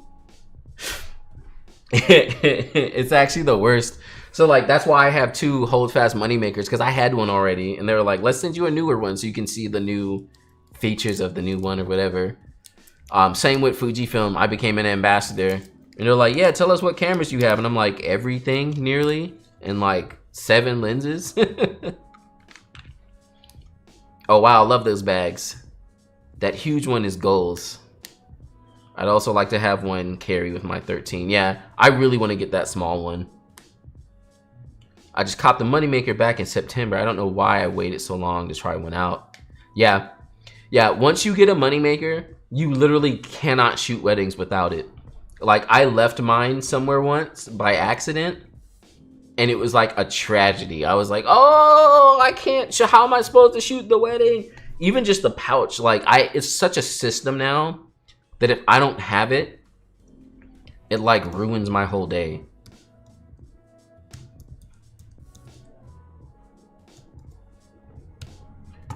This was an engagement session I just did the other day. I haven't culled it yet, but I'm just gonna kind of edit around a little bit. Generally, engagement sessions tend to not have as many photos, especially if they're on the shorter end. They'll come around like 50 photos or so.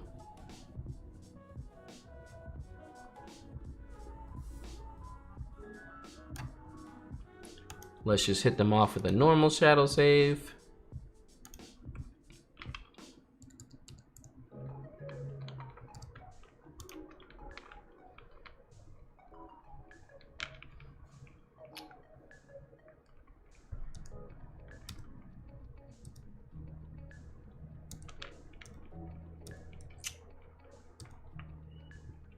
This was a fun couple.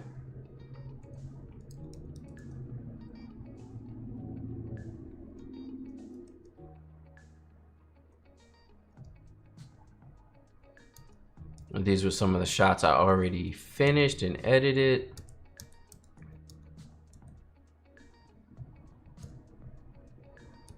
Uh-oh, that's not what I wanted.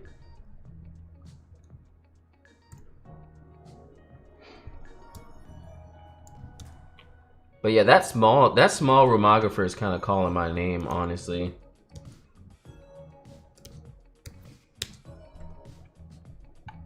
Like really.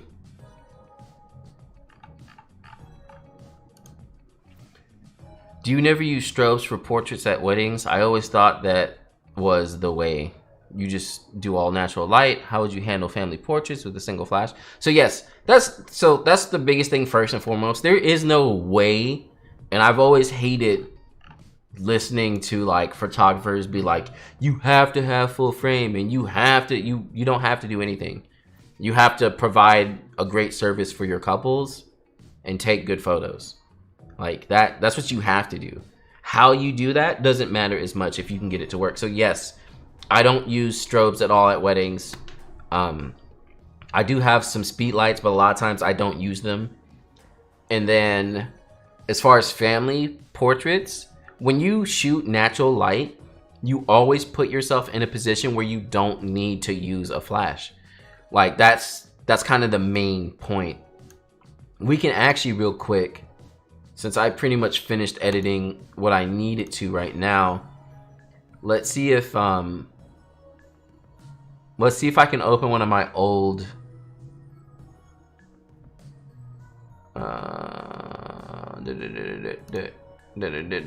so let's open a 2019 catalog and see if this will work.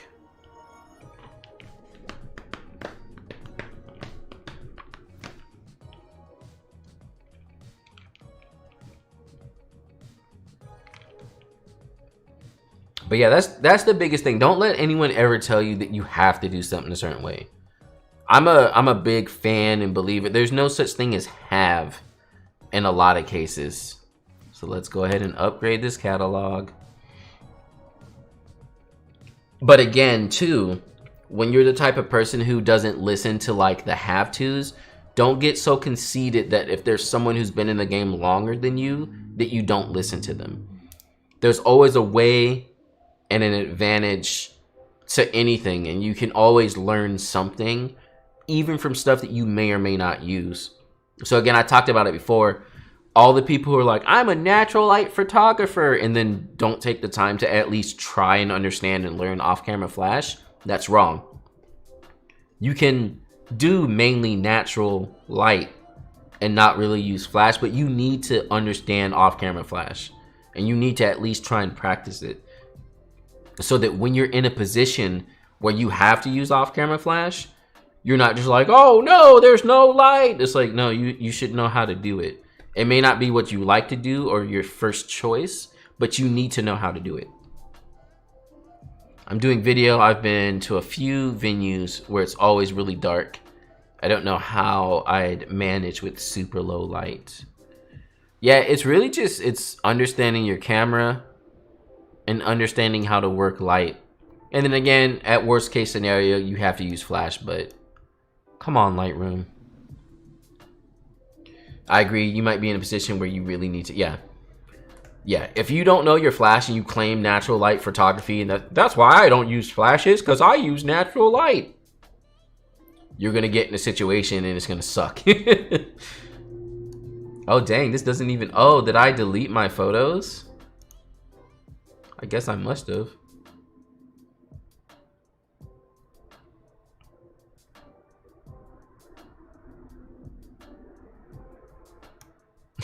My whole catalog's like, I don't know where any of these photos are. Help me.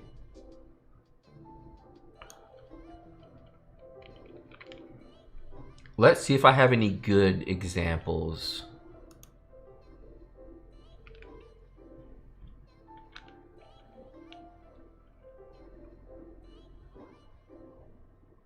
But yeah, most of the time I always put myself in a position where I have light that I can use.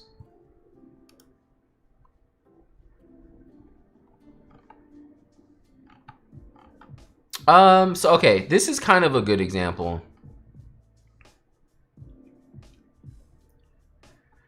So first off, the bride and her bridesmaids, this venue has like what I call the dungeon, like bride's room and the groom's room that they have for them, like the bridal suite. It's like a dungeon. There's no windows or nothing. So for this shot, I moved them somewhere outside of the room. So that's one big thing. Like, as a natural light photographer, you work in natural light. You always try and find it. So when you can, and obviously your couple needs to understand it, and everyone at the venue needs to be cooperative with it, which can be hard sometimes, but I will move them outside of, you know, the bridal suite, because people act like you have to get ready in the bridal suite. No, it doesn't matter. We have to get good photos. You know what I mean? So I'll move them out like this. So now I'm using the natural light. I'm pretty sure I didn't have a flash on this. Yeah, no flash. But then the bridal suite. Oh, same thing with the groom. At this venue, the groom doesn't even get a room. It's like a bathroom, and it has a toilet in it and everything, and it's the smallest room. So now I moved him out here so that he has this window over to his left, so I get a nice natural light, and that works. Bridal suite again is a dungeon, so let's see if we can find that. So here's our dungeon bridal suite. And for this, I'm pretty sure I used flash. Or I think I might have had continuous light this time. Oh no, yeah. There's a, no. It says no flash. I think I had continuous light for this, yeah, because you can see the shadow thrown off. I'm pretty sure I had an LED light. So these are the situations where you have to use like a light or flash. And I don't like it. I hate the way it looks. But again, you do what you had to do. I knew that this venue had like the worst bridal suite, so I'm shooting at ISO 1250 because I know my camera can handle it, and I have an LED light to help with the lighting. I need a full stream of your natural light photography persona. I'm a natural light photographer. Yes, take control of the situation is what you're saying. It's not even about the photography. Exactly. And that's, I talk about that all the time. If y'all saw my video, the like 7 tips for your first wedding, like a lot of it has to do with your client communication first and always. Oh yeah, this is another great example. I do use Flash here. So the bridal suite and the groom suite also barely had windows. They each had windows on a side, but only the groom suite was in a direction where the light was coming in. So you can see here, he has like, it's not even a window. It's like a barn door opening, but he has that off to his right here. So that's where the light's coming from here. I'm at ISO 640, so it is fairly dark. What light do you use for continuous? I can't remember what I was using. I had, I don't know if I have it over here. I have this little tiny light that I use sometimes. And then I have this thing that a company gave me. So I use this sometimes too. I'm trying to get a Lume Cube. I was trying to get one for free so I could do a video on it, but I haven't heard from them, so the bridal suite is on the other side of this, and the bridal suite wasn't getting light like the groom suite was. So the groom suite, I was able to do natural light and it was fine because you can see the light kind of spilling in here. But when we get to the bridal suite, it's like dark. And now she does have a window kind of in front of her too. It's also off on the right. So these close kind of moody shots work. But I think a cloud rolled through at some point and it just got dark. So on this wedding, I also used Flash. So this here, this is off-camera Flash. I took one of my speed lights, which I gotta get this thing unstuck. I don't know why it's stuck. Like, this is a problem, y'all. It's for real. It's on here. But, so I had this on a stand kind of off to the right, and you can see the way it's reflecting because this is a lamp, and then this is the reflection from my Flash that was kind of like off to the right and back a little bit away from them. So that's off-camera Flash to help fill in the scene a little bit because a cloud rolled through and it was way too dark. Yep, this is all off-camera Flash. And this is exactly what I was talking about. Off-camera Flash is not my first choice, but I was in a situation where it just wasn't looking good and I was able to do it and it looks good. Like, generally what I tend to do with off-camera Flash is I try to make it look like window light. So my go-to always is like bounce Flash. Bounce Flash is like the way for me. I don't do any direct Flash ever. So if I do have to use some kind of off-camera Flash, I'm usually pointing it at a wall or something. Actually, yeah, this is another great example of that as well. So at this wedding, it was like super dark. This was actually me testing my settings because it was just that dark. He does have a window to his right, but it was just way too dark. Like, it wasn't gonna matter. Even with the window opening, it was dark. So this is me, ISO 800, 1/160th of a second for the shutter because I don't want to go too under that because I'm gonna start getting like motion blur. And then what I had was that softbox I showed y'all earlier, the mag box. I have that behind me. So here I am in front of him. I have it behind me pointing up and at the wall. So a 24-inch softbox pointing at the wall to bounce back larger and give me like a window look. And so that's kind of where I ended up. So see, this is him getting ready now.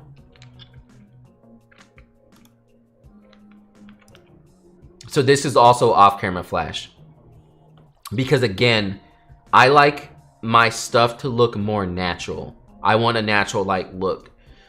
So things about this shot that I didn't like, but again, I had to do it. You see the shadows thrown off here? Like, that's not totally natural light looking. Those shadows are a little too heavy. Normally the shadows wouldn't be like that. But this, I mean, this looks pretty natural. So I still had the window open. And then I had my softbox pointed at the wall behind me.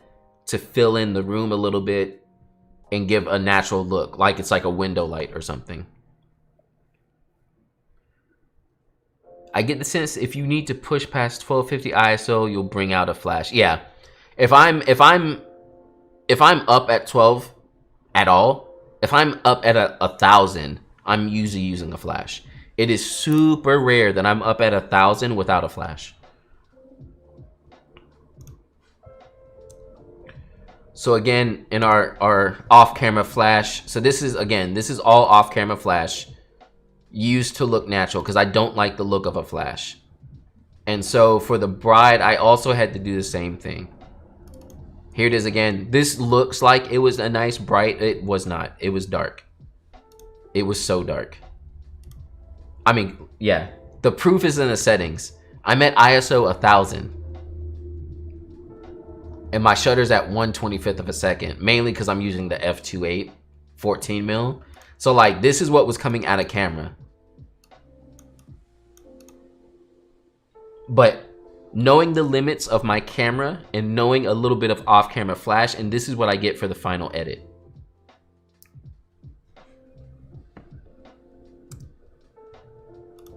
Again, I use the flash to just like add a little pop of light, enough that I know my camera is like, okay, I can cool, dynamic range is great, I can handle this, it's fine. Where are the bride photos? Because hers was the same thing. Hers was actually worse than his because at least he's up here like at the front of the house and we were getting like decent light in. Again, this looks like it wasn't that dark, but I'm at ISO 1000. Like it was dark.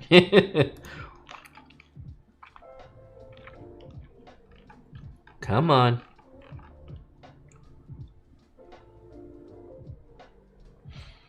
All right, so here's the bride getting ready, and this was also the same thing. So for this, there's a window behind me. It is like super dark at this point. It's just like so dark. I took my 24-inch softbox again and pointed it behind me facing the window. So I'm basically trying to turn it into window light. Because when you bounce the flash like that off of a softbox, it bounces off the wall and makes a bigger, softer flash. I had them turn on these lamps behind them to fill in the room a little bit with light. And then the softbox behind me bouncing off the back and in is what's filling them. Again, giving a more natural light look. Like this doesn't totally look like flash. So I can't stress it enough. I cannot stress it enough. If you are a natural light photographer, you need to know how to do this. Like you have to. You can't just be, I am a natural light. It's great. Trust me, I understand. I don't like to use flashes. I would rather not. And again, like I showed earlier, if I have to, I will move people places for me to get more natural light. So at the end of the day, I'm always trying to go natural light. But if I have to use flash, like I'm going to do it. And I'm gonna make it look good. Again, this is all off-camera flash. You can kind of tell because you see how she's a little bit brighter on this end because I had the softbox a little to the right of me and right behind me, so you can see that it's coming in at an angle. But it would do the same thing from a window too. The biggest thing with window light is it's so big. It's like nice and soft and big, so you have to try and match that,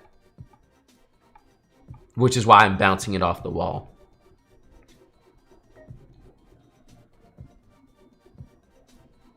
How would you edit that 1305 image? I can go back to it. So yeah, this is off-camera flash. No natural light here, but it looks natural. You see there's no heavy shadows on her or anything. When you point the flash at people, you start getting those shadows, and I'm not a fan. We got Albuquerque, New Mexico in the house. Hello. I would be tempted to add more flash, but you add a tiny bit knowing how you can push it. Yeah, exactly. Because you see, my ISO is still high, and I do that even at receptions. That's how I shoot. I like to raise my ISO because yes, at the end of the day, keeping your ISO as low as possible gives you the best image quality. But honestly, unless you're going like super high, the photos don't look that bad. So like I'll sit between 500 and 800 on the norm. if it's like dark enough, and I'm fine with that. So even at receptions, instead of like lowering my ISO down to like 100, 250 or something, I'll just raise it to 800 so that it picks up the natural light in the room. And in a reception, it's not natural. It's, you know, like the light's here in the back.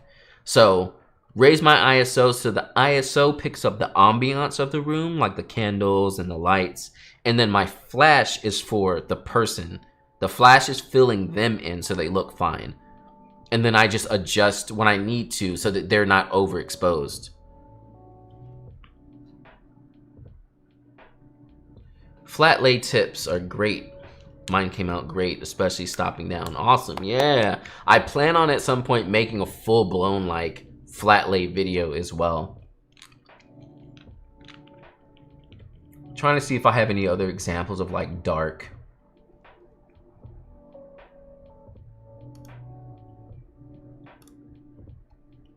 But again, it's rare if I'm doing off-camera flash. It's like super rare.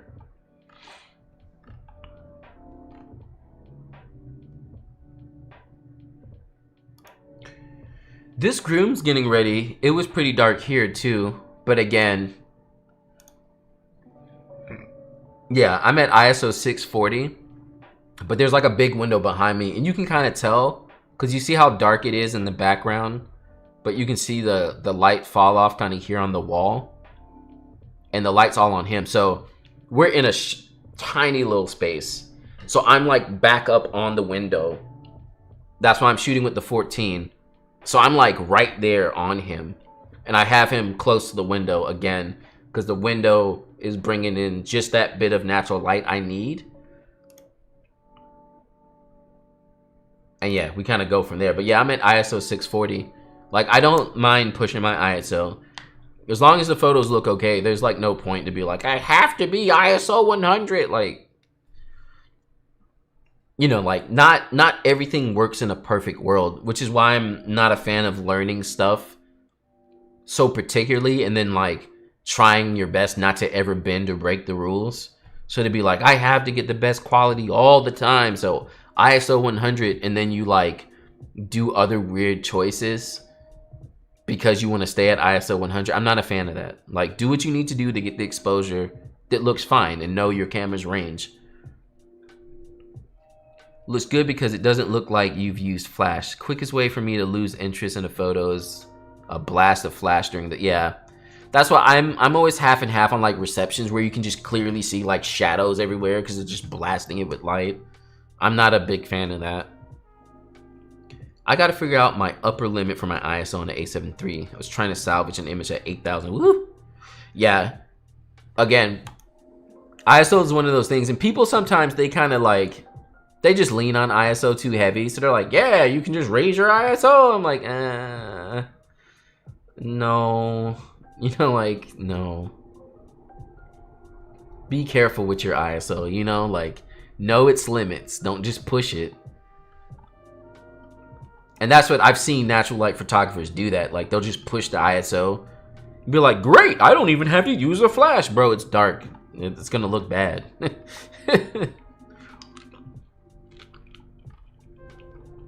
I had a lot of light here, so this wasn't a problem, but this is actually, so y'all can see it.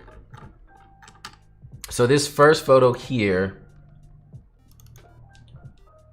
so you see this window? This is where I end up doing the getting ready for the bride. So you can see it here. This room is not very bright. I'm at ISO 640.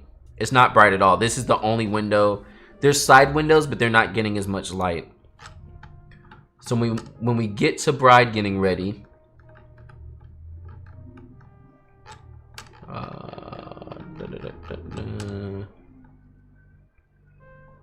yeah, so when we get to bride getting ready, and this is just for context for you all.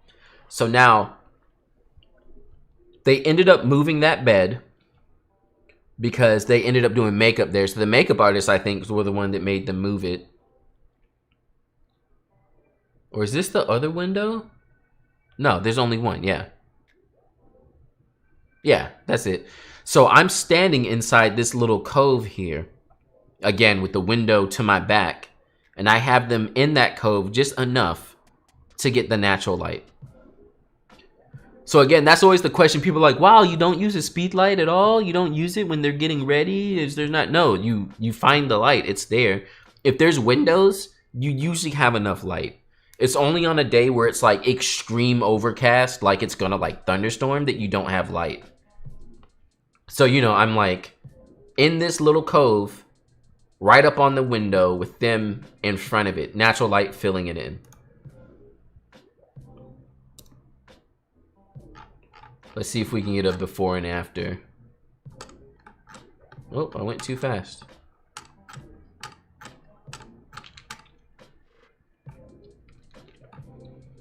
And then, yeah, understanding your camera's dynamic range also helps. So you know if you're underexposing a little bit, that you're like, okay, but this is fine. You know, like, this is not gonna, like, destroy me. Yeah, so here's the before and after. ISO 640. I'm at 1/250 of a second, so it's not that dark.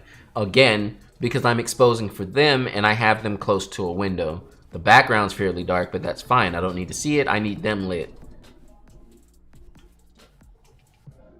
Have you ever used an AI bounce on camera flash? More expensive with the AI. An AI bounce on camera flash? I don't know what that is. I don't think I've ever heard of that. I mean, usually, again, when I'm using flash, I have it like this in my Mag mod. And then I always do bounce flash. So I generally always have my flash pointing straight up like this. So do things not get too samey for you? Or samey if you have to bring everything closer to the window? No. Because, again, when I do my... And, again, you can argue that stuff kind of gets samey. But I don't think you need to move around too much when you're doing, like, getting ready photos. You know, it's more about what's happening in that moment. And less about, like, trying to get creative portraits and all that kind of stuff. You can do that for the couple portraits. So, like, here are all the photos, and I know it's a little small, but here are all the photos I took while she was in front of that window getting ready. This one was my second photographer, so you see he's at a different angle. And again, it's about the emotion. So, like, yeah, all these shots right here are basically exactly the same. Because it's, you know, her getting buttoned up and everything. Here are close-ups. So that's whenever I switch to my 35 and get a couple close-ups. Here goes some wide shots that way. Here's another 35 close-up. Here's some more 35 close-ups. And then her doing her earrings. We always get a hug in there. I'm just truncating it down so y'all can see it a little bit better. In between switching,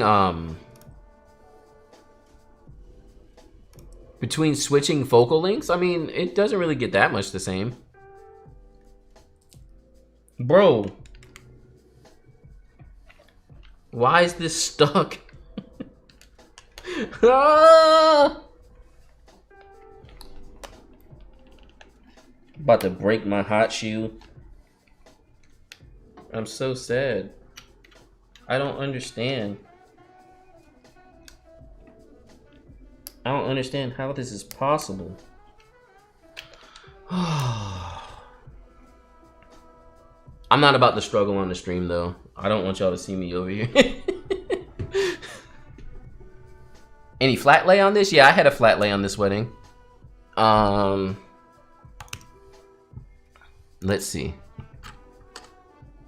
Our editing on the new M1 Mac. Not this time. This is on my Windows machine. This was the flat lay for this wedding. It was a little low key. Didn't have a lot going on, but this was it. My general layout. Kind of invitations, shoes, jewelry. She didn't have a lot of stuff. So sometimes that happens. You just make it work. This book had like special meaning to them. So usually too, if I come and they don't have a lot, I'll just ask them if there's anything else they have around. Anything that's special to them. Here's a different flat lay I did. They had all their boutonnieres and flowers and stuff in this, whatever this moss ring thing is. So I used it for the flat lay. I need to do a video on it, but I call this method the scavenger method for your flat lays. So I know some people will bring things with them and have like a little kit of like, oh, here's all this cute flat lay stuff that I can use and whatever. I don't do that. I just kind of wing it. I'm a very wing it person and I'm okay with that. Like, it doesn't scare me. So I'll usually tell them, you know, like, make sure you have your invitations and stuff like that. But if they don't have a lot, I'll just look around the room and see if anything sticks out to me. So they had this and all the flowers in it. And I was like, oh, this is dope. I can do my flat lay in there. So I took it to add some because I didn't have anywhere to put it. Like, it's just on a bed. But I think having this little flat lay kind of thing kind of helps it not just look like it's on a bed. Like, you can kind of still tell, but it's not as bad. Like, if I just had it on the bed, it would have looked stupid. How many flashes do you carry for a job you expect to be on the dark side? So usually I always have 2 flashes at every wedding. If I do think the wedding's gonna be super dark, I might bring 2 more and have like some off-camera flash. But again, it's like rare. Oh, I think there's another wedding here. Actually, it's, no, not this one. No, it is this one. Yeah, it's this one. I used off-camera flash a little bit at the reception here. So for this, I had a 3 light setup. Or I guess technically a 1 light setup. And I'm about to, I might buy some Godox AD 200s. But basically, and you can kind of see it here. So I have an on-camera flash on my camera with a mag mod like I normally do. And I have one other flash behind her here with a mag mod on it as well. Just to add some additional light. But honestly, I didn't need it. Even when I do off-camera flash at receptions, I always have a flash on my camera. Yeah, you can see it there. Canon has an on-camera flash that automatically scans the room for the best surface to bounce the flash off of for less shadows. How cool. Yep, there you can see it better there. There's my mag mod light chilling. All right, let me go back to my normal catalog. Good old 2020. And I'm about to sign off and struggle with this stupid light that wanted to get stuck on my hot shoe for whatever reason. If y'all see a post later about my hot shoe being broken, you know why. Oh, why? Why is it stuck? Lightroom, come on. Lightroom. Lightroom. It's not that hard. Lightroom. Oh, Lightroom. Y'all, this thing is like on there. I didn't even do anything. Hey, I know you use the X-T3 mostly with photography, but I'm curious how your experience is with film. If you've messed around. Yep, I was just showing my film camera here earlier. So I have it right on me. I shoot film fairly often, but not enough. I need to buy a light meter so I can take it a little bit more seriously. But I also have a Nikon, what is it, an N80? So it's an automatic film camera. And yeah, it's pretty good. I like it. And it takes modern lenses because, again, Nikon's been on the same F-mount for like 50 years. So I could buy like some good glass on it. Rip John's hot shoe. Yeah, this thing is done, y'all. It's stuck. Guess I'm gonna start shooting with the XT3 or the XT4. Oh my goodness, it's like, how? Why?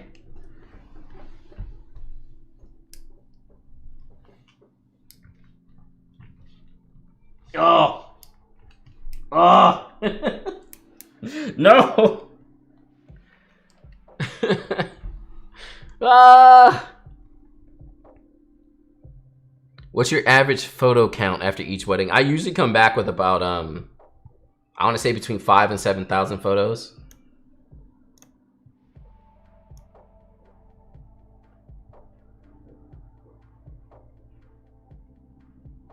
Let's line it up.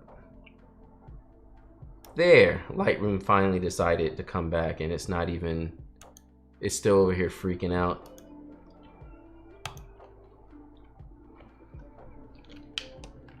Dang, y'all. I don't even know what the best process is to try and get this off. Like, how does it even get stuck? Godox, help me. Oh, okay.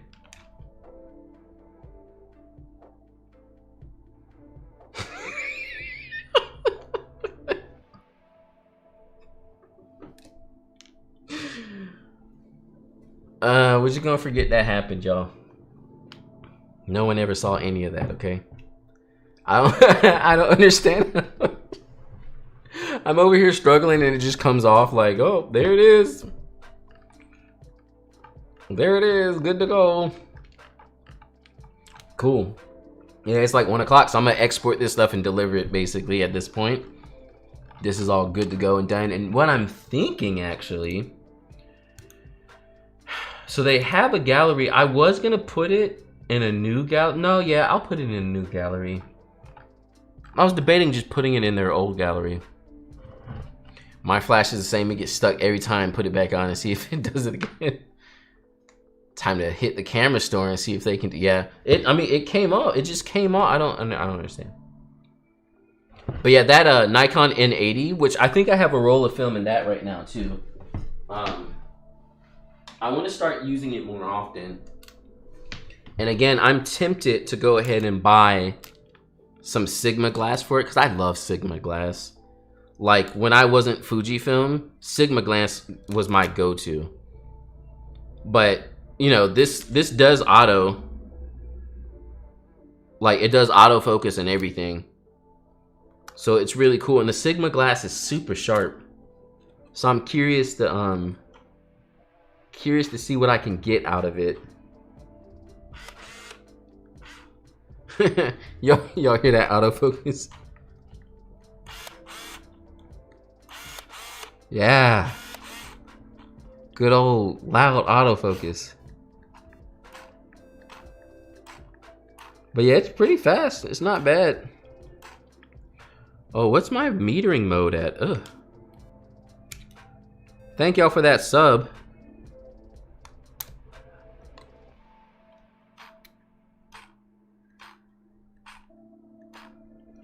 This is the f1.8. Oh, that's right. You have to switch the...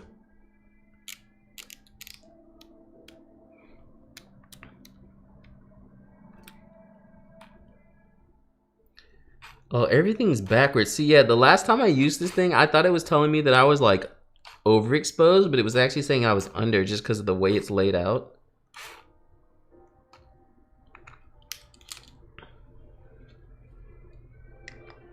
But yeah, this thing, it's cool. I love these like the end of the film era cameras because they feel like shooting digital, but they're film.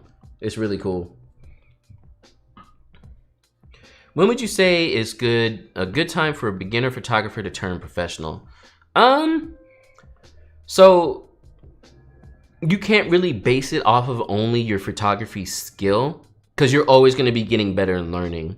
So I think once you feel fairly comfortable with photography and you can handle most situations, that's a good place to go professional. And then after that, it really just comes down to your customer service.